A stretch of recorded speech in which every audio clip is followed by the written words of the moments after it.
ನಾವಿವತ್ತು ಶ್ರೀಮದ್ ಭಗವದ್ಗೀತಾ ಇಂದ ಒಂದೆರಡು ಶ್ಲೋಕ ಚರ್ಚೆ ಮಾಡೋಣ. ಶ್ರೀಮದ್ ಭಗವದ್ಗೀತಾ ಯಾರ್ಯಾರು ಕೇಳಿದಿರಾ? ಈ ಪುಸ್ತಕ ಹೆಸರು ಎಲ್ಲರೂ ಕೇಳಿದಿರಲ್ಲ. ಶ್ರೀಮದ್ ಭಗವದ್ಗೀತಾ ಯಾರು ಹೇಳಿದ್ದು? ಯಾರು? ಶಿವ? ಗಣೇಶ? ಕೃಷ್ಣ ಹೇಳಿದ್ದು. ಶ್ರೀಕೃಷ್ಣ ಹೇಳಿದ್ದು. ಸೊ ಯಾರಿಗೆ ಹೇಳಿದ್ದು? ಅರ್ಜುನನಿಗೆ. ಪಾರ್ಥ ಅಲ್ವಾ? ಅದಕ್ಕೆ ಕೃಷ್ಣನ ಹೆಸರು ಪಾರ್ಥ ಸಾರಥಿ. ಹೌದಾ? ಅರ್ಜುನನ್ಗೆ ಹೇಳಿದ್ದಲ್ವಾ? ಮತ್ತೆ ನಾವ್ಯಾಕೆ ಓದ್ಬೇಕು? ಅರ್ಜುನನ್ಗೆ ಹೇಳಿದ್ದು. ಈಗ ನಾವ್ಯಾಕೆ ತಲೆ ಕೆಡಿಸ್ಕೋಬೇಕು ಅದ್ರ ಬಗ್ಗೆ? ನಮ್ಗೇನು ಬೇರೆ ಕೆಲಸ ಇಲ್ವಾ? ಬಹಳಷ್ಟು ಕೆಲಸ ಮಾಡ್ಬೋದಲ್ಲ. ನೀವೆಲ್ಲರೂ ಹೋಗಿ ಬಿಸ್ನೆಸ್ ಮಾಡ್ಬೋದು, ಮನೇಲಿ ಅಡುಗೆ ಮಾಡ್ಬೋದು, ಟಿವಿ ನೋಡ್ಬೋದು ಅಲ್ವಾ? ಎಷ್ಟೊಂದು ಮಾಡ್ಬೋದಲ್ಲ. ಮತ್ತೆ ಯಾಕೆ ಭಗವದ್ಗೀತಾ ಇಟ್ಕೊಂಡು ನಾವು ತಲೆ ಕೆಡಿಸ್ಕೋತಾ ಇದೀವಿ? ಯಾರು ಹೇಳ್ತೀರಾ? ಲೈಫ್ ಇನ್ಸ್ಟ್ರಕ್ಷನ್ಸ್ ಕೊಟ್ಟಿದ್ದಾರೆ. ಓಕೆ, ಮತ್ತೆ ಯಾರು ಹೇಳ್ತಿದ್ದೀರಾ? ಮಾತಾಜಿ, ಗ್ರಂಥಗಳನ್ನ ಓದಬೇಕು, ಧ್ಯಾನ ಪಡ್ಕೋಬೇಕು. ಓಕೆ, ಮತ್ತೆ ಮನಸ್ಸು ಪರಿವರ್ತನೆ ಆಗ್ತದೆ. ಸರಿ. ಸೊ ಪ್ರಭುಜಿ, ಅಬ್ಸಲ್ಯೂಟ್ ಟ್ರೂತ್, ಪರಮ ಸತ್ಯ ಬಗ್ಗೆ ತಿಳ್ಕೊಳಕ್ಕೆ, ಭಗವಂತನ ಬಗ್ಗೆ ತಿಳ್ಕೊಳಕ್ಕೆ ನಮಗೆ ಈ ಗ್ರಂಥ ಇದೆ ಅಲ್ವಾ? ನೋಡಿ, 5000 ವರ್ಷ ಹಿಂದೆ ಈ ಭಗವದ್ಗೀತಾ ಹೇಳಿದ್ದಾರೆ ಭಗವಂತ ಶ್ರೀಕೃಷ್ಣ ಅರ್ಜುನನಿಗೆ. ಆದರೆ ಅರ್ಜುನನ್ ಮುಖಾಂತರ ನಮ್ ಎಲ್ರಿಗೂ ಹೇಳ್ತಾ ಇದ್ದಾರೆ. ನೋಡಿ, ಅರ್ಜುನನಿಗೆ ಭಗವಂತ ಒಂದು ಪರಿಸ್ಥಿತಿಯಲ್ಲಿ ಹಾಕಿ, ಎಂಥ ಪರಿಸ್ಥಿತಿಯಲ್ಲಿ ಹಾಕಿದ್ರು ಅಂದ್ರೆ, ಅಲ್ಲಿ ಮುಂದೆ ಕೌರವರಿದ್ರು. ಕೌರವರಂದ್ರೆ ಯಾರು? ಎಲ್ಲ ಅಣ್ಣ ತಮ್ಮಂದ್ರಿದ್ರು. ಮತ್ತೆ ಅವರೇ ಗುರುಗಳಿದ್ರು. ಯಾರು? ದ್ರೋಣಾಚಾರ್ಯರು. ಮತ್ತೆ ಭೀಷ್ಮ ಯಾರು? ಅವ್ರ ಅಜ್ಜಾರು. ಅಲ್ಲೇ ಮುಂದೆ ನಿಂತಿದ್ರು. ಹೌದಾ?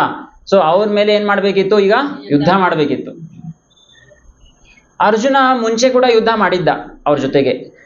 ಯಾವಾಗ ವಿರಾಟ್ ಇದು ಯುದ್ಧ ಆಗಿತ್ತಲ್ಲ, ಅಜ್ಞಾತವಾಸ ಆಗಿತ್ತು ನೋಡಿ, ಆ ಸಮಯದಲ್ಲಿ ಇವರೆಲ್ಲರ ಜೊತೆಗೆ ಯುದ್ಧ ಮಾಡಿ ಎಲ್ಲರನ್ನೂ ಸೋಲ್ಸಿದ್ದ ಅರ್ಜುನ ಒಬ್ಬನೇ. ನೆನಪಿರಲಿ ನಿಮಗೆ. ಆದ್ರೆ ಈ ಸಮಯದಲ್ಲಿ ಯಾಕೆ ಈ ತರ ನಾನು ಯುದ್ಧ ಮಾಡಲ್ಲ, ನನಗೆ ಭಯ ಆಗ್ತಾ ಇದೆ, ನನಗೆ ಈ ಏನು ಬಿಲ್ಲು ಬಾಣ ಇದೆ ಎಲ್ಲ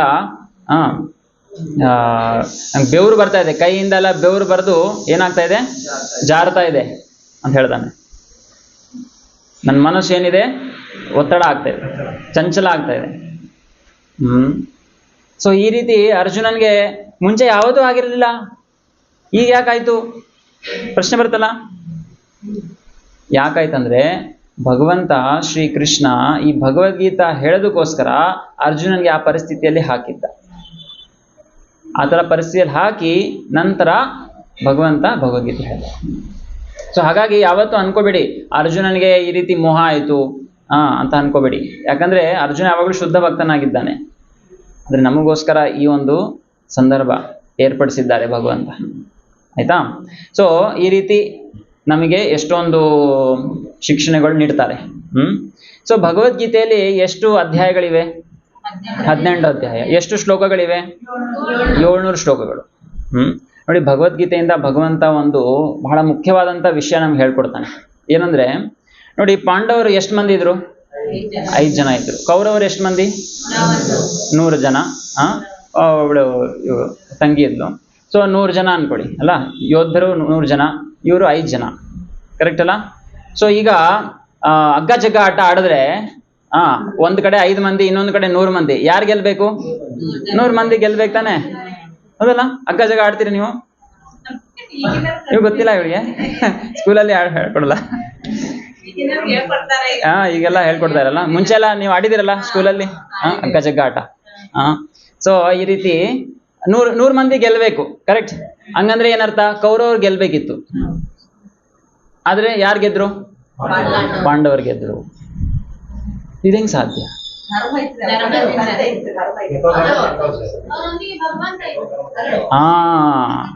ಸರಿಯಾದ ಉತ್ತರ. ಹರಿಬೋ. ಸೊ ಈ ಒಂದು ಹಗ್ಗಜಗ ಆಟದಲ್ಲಿ ಬರೀ ಆ 5 ಮಂದಿ ಇರಲಿಲ್ಲ, ಆದ್ರೆ ಭಗವಂತ ಶ್ರೀಕೃಷ್ಣ ಇದ್ದ. ಜಯಸ್ತು ಪಾಂಡು ಪುತ್ರಾಣಾಂ ಯೇಷಾಂ ಪಕ್ಷೇ ಜನಾರ್ದನಃ ಪಾಂಡುಪುತ್ರಾಣ ಅಂದ್ರೆ ಪಾಂಡವರು, ಅವ್ರ ಕಡೆ ಜಯ ಇತ್ತು. ಯಾಕೆ? ಯೇಷಾಂ ಪಕ್ಷೆ ಜನಾರ್ದನ, ಯಾಕಂದ್ರೆ ಅವ್ರ ಪಕ್ಷದಲ್ಲಿ ಯಾರಿದ್ರು? ಜನಾರ್ದನ, ಭಗವಂತ ಶ್ರೀಕೃಷ್ಣ ಇದ್ದ. ಇದು ಹೆಂಗಂದ್ರೆ 5+∞. ಶ್ರೀಕೃಷ್ಣ ಯಾರು? ಇನ್ಫಿನಿಟಿ, ಹೌದಲ್ಲ? ಅಪಾರ ಶಕ್ತಿ ಇದೆ ಭಗವಂತನ ಹತ್ರ. ಸೊ ಭಗವಂತ ನೋಡಿ ಇಷ್ಟು ದೊಡ್ಡ ದೊಡ್ಡ ಈ ಗ್ರಹ ಲೋಕಗಳನ್ನ ಹಂಗೆ ತೇಲಾಡಿಸ್ತಾ ಇದ್ದಾನೆ. ನಮಗೆ ಒಂದು ರಾಕೆಟ್ ಚಂದ್ರಯಾನ್ ಬಿಡಬೇಕಂದ್ರೆ ಎಷ್ಟು ದುಡ್ಡು ಖರ್ಚು ಮಾಡಿ, ಎಷ್ಟು ಸೈಂಟಿಸ್ಟ್ಗಳು ಕಂಪ್ಯೂಟರ್ ಮುಂದೆ ಕೂತು ಬೀಳಬಾರ್ದು ಸರಿಯಾಗಿ ಹೋಗ್ಬೇಕು ಅಂತ ಹೇಳಿ ಎಷ್ಟು ಕಷ್ಟಪಡ್ತಾ ಇದ್ದಾರೆ, ಹೌದಾ? ಭಗವಂತ ಈ ಒಂದೊಂದು ಭೂಮಿ, ಈ ಮಂಗಳ ಗ್ರಹ ಇವನ್ನೆಲ್ಲ ತೇಲಾಡ್ಸಕ್ಕೆ ಕಂಪ್ಯೂಟರ್ ಮುಂದೆ ಕುಂತು ಎಲ್ಲ ನೋಡ್ತಾ ಇದ್ದಾನ, ಕರೆಕ್ಟ್ ಹೋಗ್ತಾ ಇದೆ ಇಲ್ವೋ ಅಂತ? ಅದ ಅವಶ್ಯಕತೆನೇ ಇಲ್ಲ ಅಲ್ವಾ? ಭಗವಂತ ಹೇಳ್ತಾನೆ, ಗಾಮಾವಿಶ್ಯ ಚ ಭೂತಾನಿ ಧಾರಯಾಮ್ಯಹಂ ಓಜಸ. ಇವೆಲ್ಲ ಗ್ರಹ ಲೋಕಗಳು ಅವು ಒಂದು ಆರ್ಬಿಟ್ ಅಲ್ಲಿ ಹೆಂಗ್ ನಿಂತಿದೆ ಅಂದ್ರೆ, ಯಾಕೆ ನಿಂತಿದೆ? ಭಗವಂತ ಅದ್ರೊಳಗೆ ಅವ್ರ ಶಕ್ತಿ ಪ್ರವೇಶ ಮಾಡಿದಾನೆ, ಹಾಗಾಗಿ ಅದು ನಿಂತಿದೆ. ಈಗ ನೋಡಿ, ಈಗ ರಾಣಿ ಚೆನ್ನಮ್ಮ ಸರ್ಕಲ್ ಅಲ್ಲಿ ಏನ್ ಹಾಕಿದ್ದಾರೆ? ಟ್ರಾಫಿಕ್ ಲೈಟ್ಸ್ ಎಲ್ಲ ಹಾಕಿರ್ತಾರೆ, ಹೌದಾ? ಯಾವುದೇ ಒಂದು ಸರ್ಕಲ್ ತೋಡಿ ಲೈಟ್ಸ್ ಹಾಕಿರ್ತಾರೆ. ಆ ಲೈಟ್ಸ್ ಹಾಕಿಲ್ಲ ಅಂದ್ರೆ ಏನಾಗುತ್ತೆ? ಆಕ್ಸಿಡೆಂಟ್ ಆಗ್ತದೆ, ಟ್ರಾಫಿಕ್ ಜಾಮ್ ಆಗ್ತದೆ, ಗಾಡಿಗಳು ಅವರು ಇವರು ಎಲ್ಲ ಕಡೆ ನಾನ್ ಫಸ್ಟ್ ಹೋಗ್ಬೇಕು, ಎಲ್ಲರೂ ಫಸ್ಟ್ ಹೋಗ್ಬೇಕು, ಎಲ್ಲರಿಗೂ ಏನು ನಾವೇ ಫಸ್ಟ್ ಹೋಗ್ಬೇಕು, ಅದು ಎಲ್ಲರಿಗೂ ಅಹಂಕಾರ ಇರ್ತದೆ. ನಾನೇ ಮೊದಲಿರ್ಬೇಕು, ಹೌದಾ? ಸೊ ಎಲ್ಲರೂ ಮೊದಲು ಹೋಗ್ಬೇಕಂದ್ರೆ ಹೆಂಗೆ ಸಾಧ್ಯ? ಈಗ ಒಂದ್ ಕ್ಲಾಸ್ ಅಲ್ಲಿ ಎಷ್ಟು ಮಂದಿ ಫಸ್ಟ್ ರ್ಯಾಂಕ್ ಬರ್ಬೋದು? ಒಬ್ಬರೇ ಬರ್ಬೋದು ತಾನೆ? ಆದ್ರೆ ಎಲ್ಲರೂ ಬರ್ಬೇಕು ಅಂತ ಅನ್ಕೋತಾರೆ, ಸಾಧ್ಯನಾ? ಆಗೋದಿಲ್ಲ. ಸೊ ಅವಾಗ ಏನಾಗುತ್ತೆ? ಟ್ರಾಫಿಕ್ ಜಾಮ್ ಆಗುತ್ತೆ, ಆಕ್ಸಿಡೆಂಟ್ ಆಗ್ತದೆ ಎಷ್ಟೊಂದ್ಸಲ. ಯಾವಾಗಾದ್ರೂ ನೀವು ಕೇಳ್ಪಟ್ಟಿದ್ದೀರಾ ಒಂದು ಮಂಗಳ ಗ್ರಹ ಮತ್ತೆ ಚಂದ್ರಗ್ರಹ ನಡುವೆ ಸ್ವಲ್ಪ ಬಹಳ ಕ್ಲೋಸ್ ಟಚ್ ಆಗ್ಬಿಡ್ತು ಇವತ್ತು ಅಂತ? ಯಾವಾಗಾದ್ರೂ ಕೇಳಿದಿರ ಆಯ್ತು? ಇಲ್ಲ ಒಂದು 50 ವರ್ಷ ಆದ್ಮೇಲೆ 2 ಡಿಕ್ಕಿ ಹೊಡಿಬೇಕಂತ ನ್ಯೂಸ್ ಬರುತ್ತಾ? ಇಲ್ಲ, ಬರೋದೇ ಇಲ್ಲ. ಇಷ್ಟು ಪರ್ಫೆಕ್ಟ್ ಆಗಿ ಹೆಂಗ್ ಮ್ಯಾನೇಜ್ಮೆಂಟ್ ಆಗ್ತಾ ಇದೆ? ಯಾಕಂದ್ರೆ ಭಗವಂತನ ಒಂದು ಕಂಟ್ರೋಲ್ ಇದೆ, ಅದರಲ್ಲಿ ಕಂಟ್ರೋಲ್ ಇದೆ. ನೋಡಿ ಎಷ್ಟು ಪರ್ಫೆಕ್ಟ್ ಕಂಟ್ರೋಲ್ ಇದೆ ಅಂದ್ರೆ, ಸೂರ್ಯೋದಯ ಸರಿಯಾದಂತಹ ಸಮಯ ಆಗ್ತದೆ ದಿನ. ಯಾವಾಗ ಕೇಳಿದಿರಾ? ಇವತ್ತು ಬಹಳ ಒಳ್ಳೆ ನ್ಯೂಸ್ ಇದೆ ನಿಮ್ಗೆಲ್ಲರಿಗೂ. ಏನಂದ್ರೆ ಇವತ್ತು ಸೂರ್ಯೋದಯ 2 ತಾಸು ಆದ್ಮೇಲೆ ಆಗ್ತದೆ. ಎಲ್ಲರೂ ಚೆನ್ನಾಗಿ ಮಲ್ಕೊಡಿ. ಯಾಕಂದ್ರೆ ಸ್ವಲ್ಪ ಟ್ರಾಫಿಕ್ ಜಾಮ್ ಆಗೋಯ್ತು, ಅದಕ್ಕೆ ಸೂರ್ಯ ಹೇಳಕ್ ಸ್ವಲ್ಪ ಲೇಟ್ ಆಗಿದೆ. ಈ ತರ ಯಾವಾಗ ಕೇಳಿದಿರಾ ನ್ಯೂಸಲ್ಲಿ? ಯಾವತ್ತೂ ಕೇಳಲ್ಲ ನೀವು. ಯಾವಾಗಾದ್ರೂ ಇದು ಕೇಳಿದಿರಾ? ಈ ಸಲ ಏನು ಫೈನಾನ್ಷಿಯಲ್ ಇಯರ್ 12 ತಿಂಗಳು ಇಲ್ಲ, 14 ತಿಂಗಳು ಇರ್ತದೆ. ಯಾಕೆ? ಯಾಕಂದ್ರೆ ಭೂಮಿ ಸ್ವಲ್ಪ ಸ್ಲೋ ಆಯ್ತು, ಬಹಳ ಸುಸ್ತಾಗ್ಬಿಟ್ಟಿದೆ. ಇಷ್ಟು ವರ್ಷಗಳಿಂದ ಓಡಿ ಓಡಿ ಸುಸ್ತಾಗಿ. ಆ ಥರ ಯಾವಾಗಾದ್ರೂ ಕೇಳ್ತೀರಾ? ಇಲ್ಲ. ಪರ್ಫೆಕ್ಟ್ ಆಗಿ 356 ಏನೋ ದಿವಸನ 65 365 ಪಾಯಿಂಟ್ ಎಷ್ಟೋ ಇದೆ. ಸೊ ಎಷ್ಟು ಪರ್ಫೆಕ್ಟ್ ಆಗಿ ಭೂಮಿ ತಿರುಗ್ತಾ ಇದೆ ನೋಡಿ. ಇದೆಲ್ಲ ಹೆಂಗ್ ಸಾಧ್ಯ ಅಂದ್ರೆ ಭಗವಂತನ ಒಂದು ಕಂಟ್ರೋಲ್ ಇದೆ. ಕಂಟ್ರೋಲ್ ಇಲ್ಲದೆ ಯಾವುದು ಸಿಸ್ಟಮ್ಯಾಟಿಕ್ ಆಗಕ್ಕೆ ಸಾಧ್ಯ ಇಲ್ಲ, ಅದಲ್ಲ? ಈಗ ನೋಡಿ, ನೀವು ಇಲ್ಲಿ ಟೆಂಪಲ್ಗೆ ಬಂದಿದ ತಕ್ಷಣ ಇಲ್ಲಿ ಮಾಲೆ ಹಾಕಿದ್ದಾರೆ, ಇಲ್ಲಿ ತುಳಸಿ ಇದೆ ಮತ್ತು ಎಲ್ಲ ಸ್ವಚ್ಛ ಇದೆ ಅಲ್ವಾ? ಸೊ ಇದು ತಂತಾನಾಗೆ ಸ್ವಚ್ಛ ಇರಕ್ಕೆ ಸಾಧ್ಯನಾ? ತಂತಾನಾಗಿ ಮಾಲೆಯಲ್ಲಿ ಬರಕ್ ಸಾಧ್ಯನಾ? ಹಂಗಂದ್ರೆ ಏನರ್ಥ? ಯಾರೊಬ್ರು ಮಾಡಿದ್ದಾರೆ ಅಲ್ವಾ? ಸೊ ಅದೇ ತರ ಈ ಜಗತ್ತಲ್ಲಿ ನೀವು ನೋಡಿದ್ರೆ ಏನು ಸೂರ್ಯೋದಯ ಆಗುತ್ತೆ, ಸೂರ್ಯ ಮುಳುಗ್ತಾನೆ, ಮತ್ತು ಈ ಋತುಗಳು ಚೇಂಜ್ ಆಗ್ತದೆ. ಈಗ ನೋಡಿ, ಈಗ ಬೇಸಿಗೆ ಮುಗಿತಾ ಬಂತು, ಮಳೆಕಾಲ ಬರ್ತಾ ಇದೆ, ಪ್ರತಿ ವರ್ಷ ಈ ತರ ಆಗ್ತದೆ, ಹೌದನಾ? ಸೊ ಇದೆಲ್ಲ ಸಿಸ್ಟಮ್ಯಾಟಿಕ್ ಹೆಂಗ್ ಆಗ್ತಾ ಇದೆ? ಇದು ಯಾವ್ದು ಕಂಟ್ರೋಲ್ ಇಲ್ಲದೆ ಆಗಕ್ ಸಾಧ್ಯನಾ? ಇಲ್ಲ. ಸೊ ಇದನ್ನ ಯಾರು ಕಂಟ್ರೋಲ್ ಮಾಡ್ತಾರೆ? ಮತ್ತೆ ನಾವು ಕಂಟ್ರೋಲ್ ಮಾಡ್ತಾ ಇದೀವಾ? ಇಲ್ಲ. ಸೊ ಭಗವಂತ ಮಾಡ್ತಾ ಇದ್ದೇನೆ ಅಂತ ಹೇಳಿ ನಮಗೆ ಗೊತ್ತಾಗ್ತದೆ, ಶಾಸ್ತ್ರದಿಂದ ಗೊತ್ತಾಗ್ತದೆ, ಮತ್ತು ನಮ್ಮ ಹಿರಿಯವರಿಂದ ನಾವು ಎಲ್ಲ ಕೇಳಿದೀವಿ, ಹೌದಾ? ಸೊ ಈ ಶಾಸ್ತ್ರಗಳ ಜ್ಞಾನ ನಾವು ಪಡ್ಕೊಂಡ್ರೆ ಭಗವಂತನ ಮೇಲೆ ಶ್ರದ್ಧೆಯನ್ನು ಬೆಳೀತದೆ ನಮಗೆ. ನೋಡಿ, ಈ ಮಾವಿನ ಗಿಡ ಇದೆ ಅಲ್ವಾ? ಕರೆಕ್ಟಾಗಿ ಈ ಸಮಯದಲ್ಲೇ ಅದು ಹೂ ಬಿಡುತ್ತದೆ ಮತ್ತೆ ಹಣ್ಣು ಬರ್ತದೆ ಅಲ್ವಾ? 1-2 ತಿಂಗಳಿಂದ ಹೂ ಬಿಡ್ತು, ಈಗ ಹಣ್ಣು ಬಂದಿದೆ. ನಮಗೆಲ್ಲ ಆಪೂಸ್ ಎಷ್ಟು ಚೆನ್ನಾಗಿ ನಾವು ತಿಂತಾ ಇದೀವಿ ಅಲ್ವಾ? ಶ್ರೀಕರಣಿ ಮಾಡ್ತಾ ಇದೀವಿ ಅವತ್ತು, ಇಲ್ಲ ಅಲ್ಲ? ಸೊ ಆ ಗಿಡಕ್ಕೆ ಹೆಂಗ್ ಗೊತ್ತಾಗತ್ತೆ? ಈಗ ಏಪ್ರಿಲ್ ತಿಂಗಳು ಬಂದಿದೆ, ನಾನು ಹೂ ಬಿಡಬೇಕು, ಹೆಂಗ್ ಗೊತ್ತಾಗ್ಬಿಡುತ್ತೆ ಅದಕ್ಕೆ? ಅದ್ರೊಳಗೆ ಏನೋ ಸಾಫ್ಟ್ವೇರ್ ಹಾಕಿದಾರಾ? ಕಂಪ್ಯೂಟರ್ ಸೆಟ್ ಮಾಡಿದಾರಾ? ಟೈಮರ್ ಸೆಟ್ ಮಾಡಿದಾರ? ಅದು ಕ್ಯಾಲೆಂಡರ್ ಇದೆಯಾ ಅದ್ರ ಮೇಲೆ? ಹೆಂಗ್ ಗೊತ್ತಾಗುತ್ತದು? ವಿಚಾರ ಮಾಡಿ ನೋಡಿ ಅಲ್ವಾ? ಸೊ ಭಗವಂತ ಎಷ್ಟು ಚೆನ್ನಾಗಿ ಸೃಷ್ಟಿ ಮಾಡಿದ ನೋಡಿ, ಎಲ್ಲ ಆ ಟೈಮ್ ಪ್ರಕಾರ ನಡೀತೆ. ಮನುಷ್ಯ ಅನ್ಕೊಂತಾನೆ ನಾವೆಲ್ಲ ಆವಿಷ್ಕಾರ ಮಾಡಿದೀವಿ ಅಂತ. ಏನ್ ಮಾಡಿದ್ವಿ ನಾವು? ಪಂಪ್ ಆವಿಷ್ಕಾರ ಮಾಡಿದ್ವಿ. ಇಲ್ಲಿಂದ 5ನೇ ಮಾಡಿವರೆಗೂ 10ನೇ ಮಾಡಿವರೆಗೂ ಪಂಪ್ ನೀರು ಹೋಗ್ತದೆ ಅಲ್ವಾ? ನಾವು ಪಂಪ್ ಆವಿಷ್ಕಾರ ಮಾಡಿದ್ವಿ. ಈಗ ವಿಚಾರ ಮಾಡಿ ನೋಡಿ, ಆ ತೆಂಗಿನ ಮರ ಇದೆಯಲ್ಲ, ಅದ್ರ ಮೇಲೆ ನೀರ್ ಹೆಂಗ್ ಹೋಯ್ತು? ಅಷ್ಟು ದೊಡ್ಡ ಮರ ಇದೆ, 3 ಮಾಡಿ ಎತ್ತರ ಇದೆ ಅದು, ಅದ್ರೊಳಗೆ ನೀರ್ ಹೆಂಗ್ ಹೋಯ್ತು? ವಿಚಾರ ಮಾಡಿದ್ರ ಯಾವಾಗಾದ್ರು? ಅಲ್ವಾ? ನೋಡಿ ಎಂತ ಪಂಪ್ ಸಿಸ್ಟಮ್ ಭಗವಂತ ನಿರ್ಮಾಣ ಮಾಡಿದಾನೆ, ಹೌದಲ್ಲ? ಸೊ ಈ ತರ ನಾವು ಸೃಷ್ಟಿ ನೋಡಿದ್ರೆ ಭಗವಂತನ ಅಸ್ತಿತ್ವ ನಮಗೆ ತಿಳಿತದೆ. ಸೊ ಭಗವದ್ಗೀತೆಯಲ್ಲಿ ಈ ರೀತಿ ಭಗವಂತ ಎಲ್ಲೆಲ್ಲಿ ಏನೇನು ಕೆಲಸಗಳು ಮಾಡ್ತಾನೆ ಇದನ್ನೆಲ್ಲ ತೋರಿಸ್ಕೊಟ್ಟು ಭಗವಂತ ಅಸ್ತಿತ್ವ ಇದೆ ಅಂತ ಹೇಳಿ ನಮಗೂ ಹೇಳ್ಕೊಡ್ತಾನೆ. ಯಾಕಂದ್ರೆ ಸಾಮಾನ್ಯ ಈಗ ಜನರೆಲ್ಲ ನಾಸ್ತಿಕರಾಗ್ತಾ ಇದ್ದಾರೆ. ಈಗ ಸ್ಕೂಲು ಕಾಲೇಜಲ್ಲೆಲ್ಲ ಭಗವಂತನ ಬಗ್ಗೆ ಹೇಳ್ಕೊಡ್ತಾ ಇಲ್ಲ. ನಾನು ಸ್ಕೂಲಲ್ಲಿ ಇರುವಾಗ 6ನೇತ್ತು 7ನೇತ್ತು ಇರುವಾಗ ನಾವು ಮಹಾಭಾರತ ರಾಮಾಯಣ ಎಲ್ಲ ಓದಿದ್ವಿ, ಹಿಂದಿಯಲ್ಲಿತ್ತು, ಓದಿದ್ವಿ, ಸಂಪೂರ್ಣ ಇದೆಲ್ಲ ಓದಿದ್ವಿ ನಾವು. ಆದರೆ ಈಗಲ್ಲ ಏನೇನೋ ಲವ್ ಸ್ಟೋರಿ, ಆ ಸ್ಟೋರಿ, ಇದು ಅದು ಏನೇನೋ ಹೇಳ್ಕೊಡ್ತಾ ಇದ್ದಾರೆ. ರೋಮಿಯೋ ಜೂಲಿಯೆಟ್ ಅಂತೆ, ಆ ಥರ ಇಂಗ್ಲೀಷ್ ಬುಕ್ಕಲ್ಲಿ ಹೇಳ್ಕೊಡ್ತಾರೆ. ಈಗೆಲ್ಲ ಎಲ್ಲಿದೆ ಮಹಾಭಾರತ ರಾಮಾಯಣ? ಹೇಳ್ಕೊಡೋರು ಯಾರೂ ಇಲ್ಲ. ಸೊ ಈ ರೀತಿ ಎಲ್ಲರೂ ಏನಾಗ್ತಾ ಇದ್ದಾರೆ? ನಾಸ್ತಿಕರಾಗ್ತಾ ಇದ್ದಾರೆ. ಸೊ ಇದನ್ನೆಲ್ಲ ನಾವು ಕಾಪಾಡಬೇಕಂದ್ರೆ, ಈ ಜಗತ್ತು ಕಾಪಾಡಬೇಕಂದ್ರೆ ಒಬ್ಬರೇ ಇದಕ್ಕೆ ಆಧಾರ, ಅಂದರೆ ಬೇರೆ ಯಾರೂ ಇಲ್ಲ. ಯಾರಂದ್ರೆ ನೀವೆಲ್ಲ ಕೂತಿದ್ರಲ್ಲ, ನೀವೇ. ಈ ಒಂದು ನಾಸ್ತಿಕತೆನ ನಾವು ಹೊರಗೆ ತೆಗೆದುಹಾಕ್ಬೇಕಂದ್ರೆ ಅದಕ್ಕೆ ಯಾರು ಸಾಧ್ಯ? ಯಾರು ಮಾಡಕ್ ಸಾಧ್ಯ? ಅದು ಭಕ್ತರು ಮಾಡಕ್ ಸಾಧ್ಯ. ಸೊ ಈಗ ನಿಮಗೆ ಯಾರೋ ಒಬ್ರು ಇಲ್ಲಿ ಭಗವಂತನ ಕಡೆ ಕರ್ಕೊಂಡ್ಬಂದ್ರು, ಹೌದಲ್ಲ? ಭಗವಂತನ ಬಗ್ಗೆ ನೀವೆಲ್ಲ ಕಲ್ತ್ಕೋತಾ ಇದ್ದೀರಾ, ಭಕ್ತಿ ಮಾಡೋಕ್ಕೆ ನೀವು ಜಪ ಇದೆಲ್ಲ ಕಲಿತಾ ಇದ್ದೀರಾ ಅಲ್ವಾ? ಪ್ರಸಾದ ತಿನ್ಬೇಕು ಅಂತ ಹೇಳಿ ನಿಮ್ಗೆ ಗೊತ್ತಾಗ್ತಾ ಇದೆ. ಸೊ ನಿಮಗೆ ಬಹಳ ಲಾಭ ಸಿಗ್ತಾ ಇದೆ. ನಾನು ಕೇಳಿದಾಗ ನೀವೆಲ್ಲರೂ ಹೇಳಿದ್ರಲ್ಲ, ನನಗೆ ಇಷ್ಟು ಖುಷಿ ಆಗ್ತಾ ಇದೆ, ಇಷ್ಟು ಚೆನ್ನಾಗಿದೆ. ಸೊ ಇದನ್ನ ನಾವು ಬೇರೆಯವ್ರಿಗೂ ಕೊಡಬೇಕು. ಬರೀ ನಮ್ಮ ಜೊತೆಗೆ ಇಟ್ಕೊಂಡ್ರೆ ನಾವು ಸ್ವಾರ್ಥಿ ಆಗ್ಬಿಡ್ತೀವಿ ನಾವು, ಹೌದಲ್ಲ? ನಾವು ನಿಸ್ವಾರ್ಥವಾಗಿರ್ಬೇಕು. ಅಂದ್ರೆ ಏನು? ಬೇರೆಯವರು ನಾವು ಕರ್ಕೊಂಡ್ಬಿಡ್ಬೇಕು. ಬಹಳ ಚಲೋ ಅಲ್ಲಿ ಪ್ರಸಾದ ಕೊಡ್ತಾರೆ, ಅಲ್ಲಿ ಚಲೋ ಕೀರ್ತನ ಮಾಡ್ತಾರೆ, ಚಲೋ ಜನ ಇದ್ದಾರೆ ಅಲ್ಲಿ, ಬರ್ರಿ ನೀವು ಬರ್ರಿ ಅಂತ ಹೇಳಿ ಎಲ್ಲ ಪಕ್ಕದ ಮನೆ ಎಲ್ಲರಿಗೂ ಈ ರೀತಿ ನಾವು ಕರ್ಕೊಂಡು ಬಂದು ಭಕ್ತಿಯಲ್ಲಿ ಜೋಡಣೆ ಮಾಡಿದ್ರೆ ಆವಾಗ ಭಗವಂತ ಖುಷಿಯಾಗಿ ನಿಮಗೂ ಕೃಪೆ ಸಿಗುತ್ತೆ. ಭಗವಂತ ಹೇಳಿದ್ದಾರೆ 18ನೇ ಅಧ್ಯಾಯದಲ್ಲಿ. ಏನ್ ಹೇಳಿದ್ದಾರೆ? ನಚ ತಸ್ಮಾನ್ ಮನುಷ್ಯೇಶು ಕಶ್ಚಿನ್ ಮೇ ಪ್ರಿಯ ಕೃತ್ತಮ ಭವಿತಾ ನಚ ಮೇ ತಸ್ಮಾತ್ ಅನ್ಯ ಪ್ರಿಯತರೋ ಭುವಿ. ಭಗವಂತ ಹೇಳ್ತಾರೆ, ಈ ವ್ಯಕ್ತಿಗಿಂತ ಭವಿಷ್ಯದಲ್ಲಿ ಯಾರು ನನಗೆ ಇನ್ನು ಪ್ರಿಯರಾಗೋದಿಲ್ಲ. ಯಾವ ವ್ಯಕ್ತಿ ಅದು? ಭಗವಂತ ಹೇಳ್ತಾರೆ, ಯಾರು ಈ ಭಗವದ್ಗೀತಾ ಸಂದೇಶ ಬೇರೆಯವ್ರಿಗೆ ಕೊಡ್ತಾರೆ ನೋಡಿ ಅವರು, ಯಾರು ಇದನ್ನ ಪ್ರಚಾರ ಮಾಡ್ತಾರೆ ಬೇರೆಯವ್ರಿಗೆ. ಪ್ರಚಾರ ಅಂದ್ರೆ ನೀವು ಈ ರೀತಿ ಅನ್ಕೋಬೇಡಿ, ನಾವು ಇಲ್ಲಿ ಹಾಸನಲ್ಲಿ ಕೂತ್ಕೊಂಡು ನಾವು ಕ್ಲಾಸ್ ಹೇಳಬೇಕು, ಈ ಥರ ಅಲ್ಲ. ಪ್ರಚಾರ ಅಂದ್ರೆ ಜಸ್ಟ್ ಜನರಿಗೆ ನಾವು ಇಲ್ಲಿ ಚಲೋ ಅದ, ಇಲ್ಲಿ ಬರ್ರಿ, ನೀವು ಇದು ಸಂಡೇ ಪ್ರೋಗ್ರಾಮ್ ಆಗ್ತದೆ, ನೀವು ಬರ್ರಿ, ಅಷ್ಟು ಕರ್ಕೊಂಬಂದ್ರೆ ಸಾಕು, ಅದು ಪ್ರಚಾರ. ಕ್ಲಾಸ್ ಕೊಡೋರು ಬೇರೆಯವ್ರು ಕೊಡ್ತಾರೆ, ನೀವು ಅದ್ರ ಬಗ್ಗೆ ಚಿಂತೆ ಮಾಡಬೇಡಿ. ನಿಮ್ ಕರ್ತವ್ಯ ಏನು? ಜಸ್ಟ್ ಕರ್ಕೊಂಬರೋದು ಅವ್ರನ್ನ, ಆಯ್ತಾ? ಅವ್ರಿಗೆ ಆಟೋಮೆಟಿಕ್ ಆಗಿ ಒಂದು ಖುಷಿ ಬಂದ್ಬಿಡ್ತದೆ.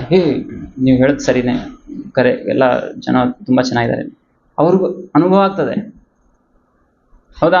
ಸೊ ಈ ರೀತಿ ನಾವು ಭಕ್ತಿಯಲ್ಲಿ ಎಲ್ಲರಿಗೂ ಜೋಡಣೆ ಮಾಡ್ಬೇಕು. ನೋಡಿ, ಪ್ರಭುಪಾದ ಅದೇ ಮಾಡಿದ್ರಲ್ಲ. ಶಿಲಾ ಪ್ರಭುಪಾದ ಏನ್ ಮಾಡಿದ್ರು ಗೊತ್ತಾ? 69 ವಯಸ್ಸಿರುವಾಗ ಅವರು ಎಲ್ಲಿ ಹೋದ್ರು? ಇಂಡಿಯಾದಿಂದ ಎಲ್ಲಿ ಹೋದ್ರು? ಅಮೆರಿಕಾ ದೇಶಕ್ಕೆ ಹೋದ್ರು. ಯಾಕೆ ಹೋದ್ರು? ಸೈಟ್ ಸೀಯಿಂಗ್ ಮಾಡಕ. ಬಹಳ ತ್ರಾಸಾಗಿದೆ ಇಂಡಿಯಾದಲ್ಲಿ ಇದ್ದು ಸುಸ್ತಾಗಿದೆ. ಸ್ವಲ್ಪ ಅಮೆರಿಕ ಹೆಂಗಿದೆ ನೋಡೋಣ ಅಂತ ಹೋದ್ರ ಪ್ರಭುಪಾದರು? ಏನ್ ಮಾಡಕ್ ಹೋದ್ರು? ಭಗವದ್ಗೀತೆ, ಭಾಗವತ್ ಪ್ರಚಾರ ಮಾಡಕ್ ಹೋದ್ರು, ಗೊತ್ತಾ? 69 ವಯಸ್ಸಿರುವಾಗ ಯಾರಾದ್ರೂ ಈ ರೀತಿ ಫಾರಿನ್ ಕಂಟ್ರಿ ಹೋಗಿ ಒಂದು ಹೊಸ ಕಂಪನಿ ಓಪನ್ ಮಾಡ್ತಾರ? ಯಾರ ನೋಡಿದಿರ ಆತರ? ಎಲ್ಲ ಭಾರತೀಯರು ಪ್ರಭುಪಾದ ಹೇಳ್ತಾರೆ, ನಿಮ್ಗೇನು ಹುಚ್ಚಿಡ್ತಿದ್ದೇನು? ನಿಮ್ದೇನು ವಯಸ್ಸಿದೆ, ಅಲ್ಲಿ ಎಷ್ಟು ತಂಪಿರ್ತದೆ, ಎಷ್ಟು ಕೋಲ್ಡ್ ಇದೆ, ನೀವು ಸಾಯಕ್ ಹೋಗ್ತಾ ಇದೀರೇನೋ ಅಂತ ಇಷ್ಟೊಂದು ಮಂದಿ ಹೇಳ್ತಾ ಇದ್ರು. ಆದ್ರೂ ಪ್ರಭುಪಾದ ಹೇಳಿದ್ರು, ಇಲ್ಲ, ನಮ್ಮ ಗುರು ಮಹಾರಾಜರು ಹೇಳಿದ್ದಾರೆ. ಗುರು ಮಹಾರಾಜನ ಹೇಳಿದ್ದಾರೆ, ಸಂಪೂರ್ಣ ವಿಶ್ವದಲ್ಲಿ ನೀನು ಪ್ರಚಾರ ಮಾಡು. ಸೊ ಹಾಗಾಗಿ ಪ್ರಭುಪಾದ ಬಹಳ ದೃಢ ನಿಶ್ಚಯ ಇಟ್ಕೊಂಡು ಇದನ್ನ ಮಾಡಿದರು. 69 ವಯಸ್ಸಿರುವಾಗ ಅಟ್ಲಾಂಟಿಕ್ ಮಹಾಸಾಗರದಲ್ಲಿ, ಅದು ಮಾಲ್ವಾಹಿ ಇದು ಇರ್ತಲ್ಲ, ಬೋಟ್, ಹಡಗು, ಅದರಲ್ಲಿ ಹೋದ್ರು. ಮಾಲ್ವಾಹಿ ಅಂದ್ರೆ ಗೊತ್ತಾ? ಗೂಡ್ಸ್ ತಗೊಂಡೋಗ್ತಾರಲ್ಲ, ಆ ಗಾಡಿಯಲ್ಲಿ ಹೋಗಿದ್ದಾರೆ. ನಿಮಗೆ ಒಂದು ಪ್ರಶ್ನೆ ಕೇಳ್ತೀನಿ. ನೀವು ಅಕಸ್ಮಾತ್ ಇಲ್ಲಿಂದ ಬೆಂಗಳೂರಿಗೆ ಹೋಗ್ಬೇಕು ಅನ್ಕೊಡಿ. ನೀವು ಯಾವ ಬಸ್ಸಲ್ಲಿ ಟಿಕೆಟ್ ತಗೋತೀರಾ? ವಾಲ್ವೋ ಬಸ್ಸಲ್ಲಿ ತಗೋತೀರಾ ಅಥವಾ ಕರ್ನಾಟಕ ಸಾರಿಗೆಯಲ್ಲಿ ತಗೋತೀರಾ? VRL ಅಲ್ಲಿ ತಗೋತೀರಾ? ಕರ್ನಾಟಕ ಸಾರಿಗೆಯಲ್ಲಿ ತಗೋತೀರಾ? ಸಾರಿಗೆಯಲ್ಲಿ ತಗೋತೀರಾ? ಯಾಕೆ? ದುಡ್ಡು ಕಡಿಮೆ ಇದೆ. ವಿಚಾರ ಮಾಡಿ, ನಿಮಗೆ ದುಡ್ಡು ನಾನು ಕೊಡ್ತೀನಿ, ಸ್ಪಾನ್ಸರ್ ಮಾಡ್ತೀನಿ ಟಿಕೆಟ್. ಯಾವ್ದು ತಗೋತೀರಾ ಟಿಕೆಟ್? VRL ಇಲ್ಲ, ವಾಲ್ವೋ ಅಂತೀರಿ. ಈಗ ಸ್ಪಾನ್ಸರ್ ಆಗ್ತಾ ಇದೆ. ವಾಲ್ವೋ ಅನ್ನಕ್ಕೆ ಏನಿದೆ ಅನ್ರಲ್ಲ, ಏನಿದೆ? ವಾಲ್ವೋ ಬೇಕಾ ಸಾರಿಗೆ ಬೇಕಾ? ವಾಲ್ವೋ ಅಲ್ಲ? ಎಷ್ಟು ಮಂದಿಗೆ ವಾಲ್ವೋ ಬೇಕು? ಫ್ರೀ ಟಿಕೆಟ್ ನಾನು ಕೊಡಿಸ್ತೀನಿ. ಹಾ, ಸಾರಿಗೆ ಯಾರಿಗೂ ಬೇಡ. ಫ್ರೀ. ಓಹೋ, ಇವ್ ಮಹಿಳೆಯವರು ಅದಕ್ಕೆ ಕೈ ಎತ್ತಾ ಇಲ್ಲ ಅವರು.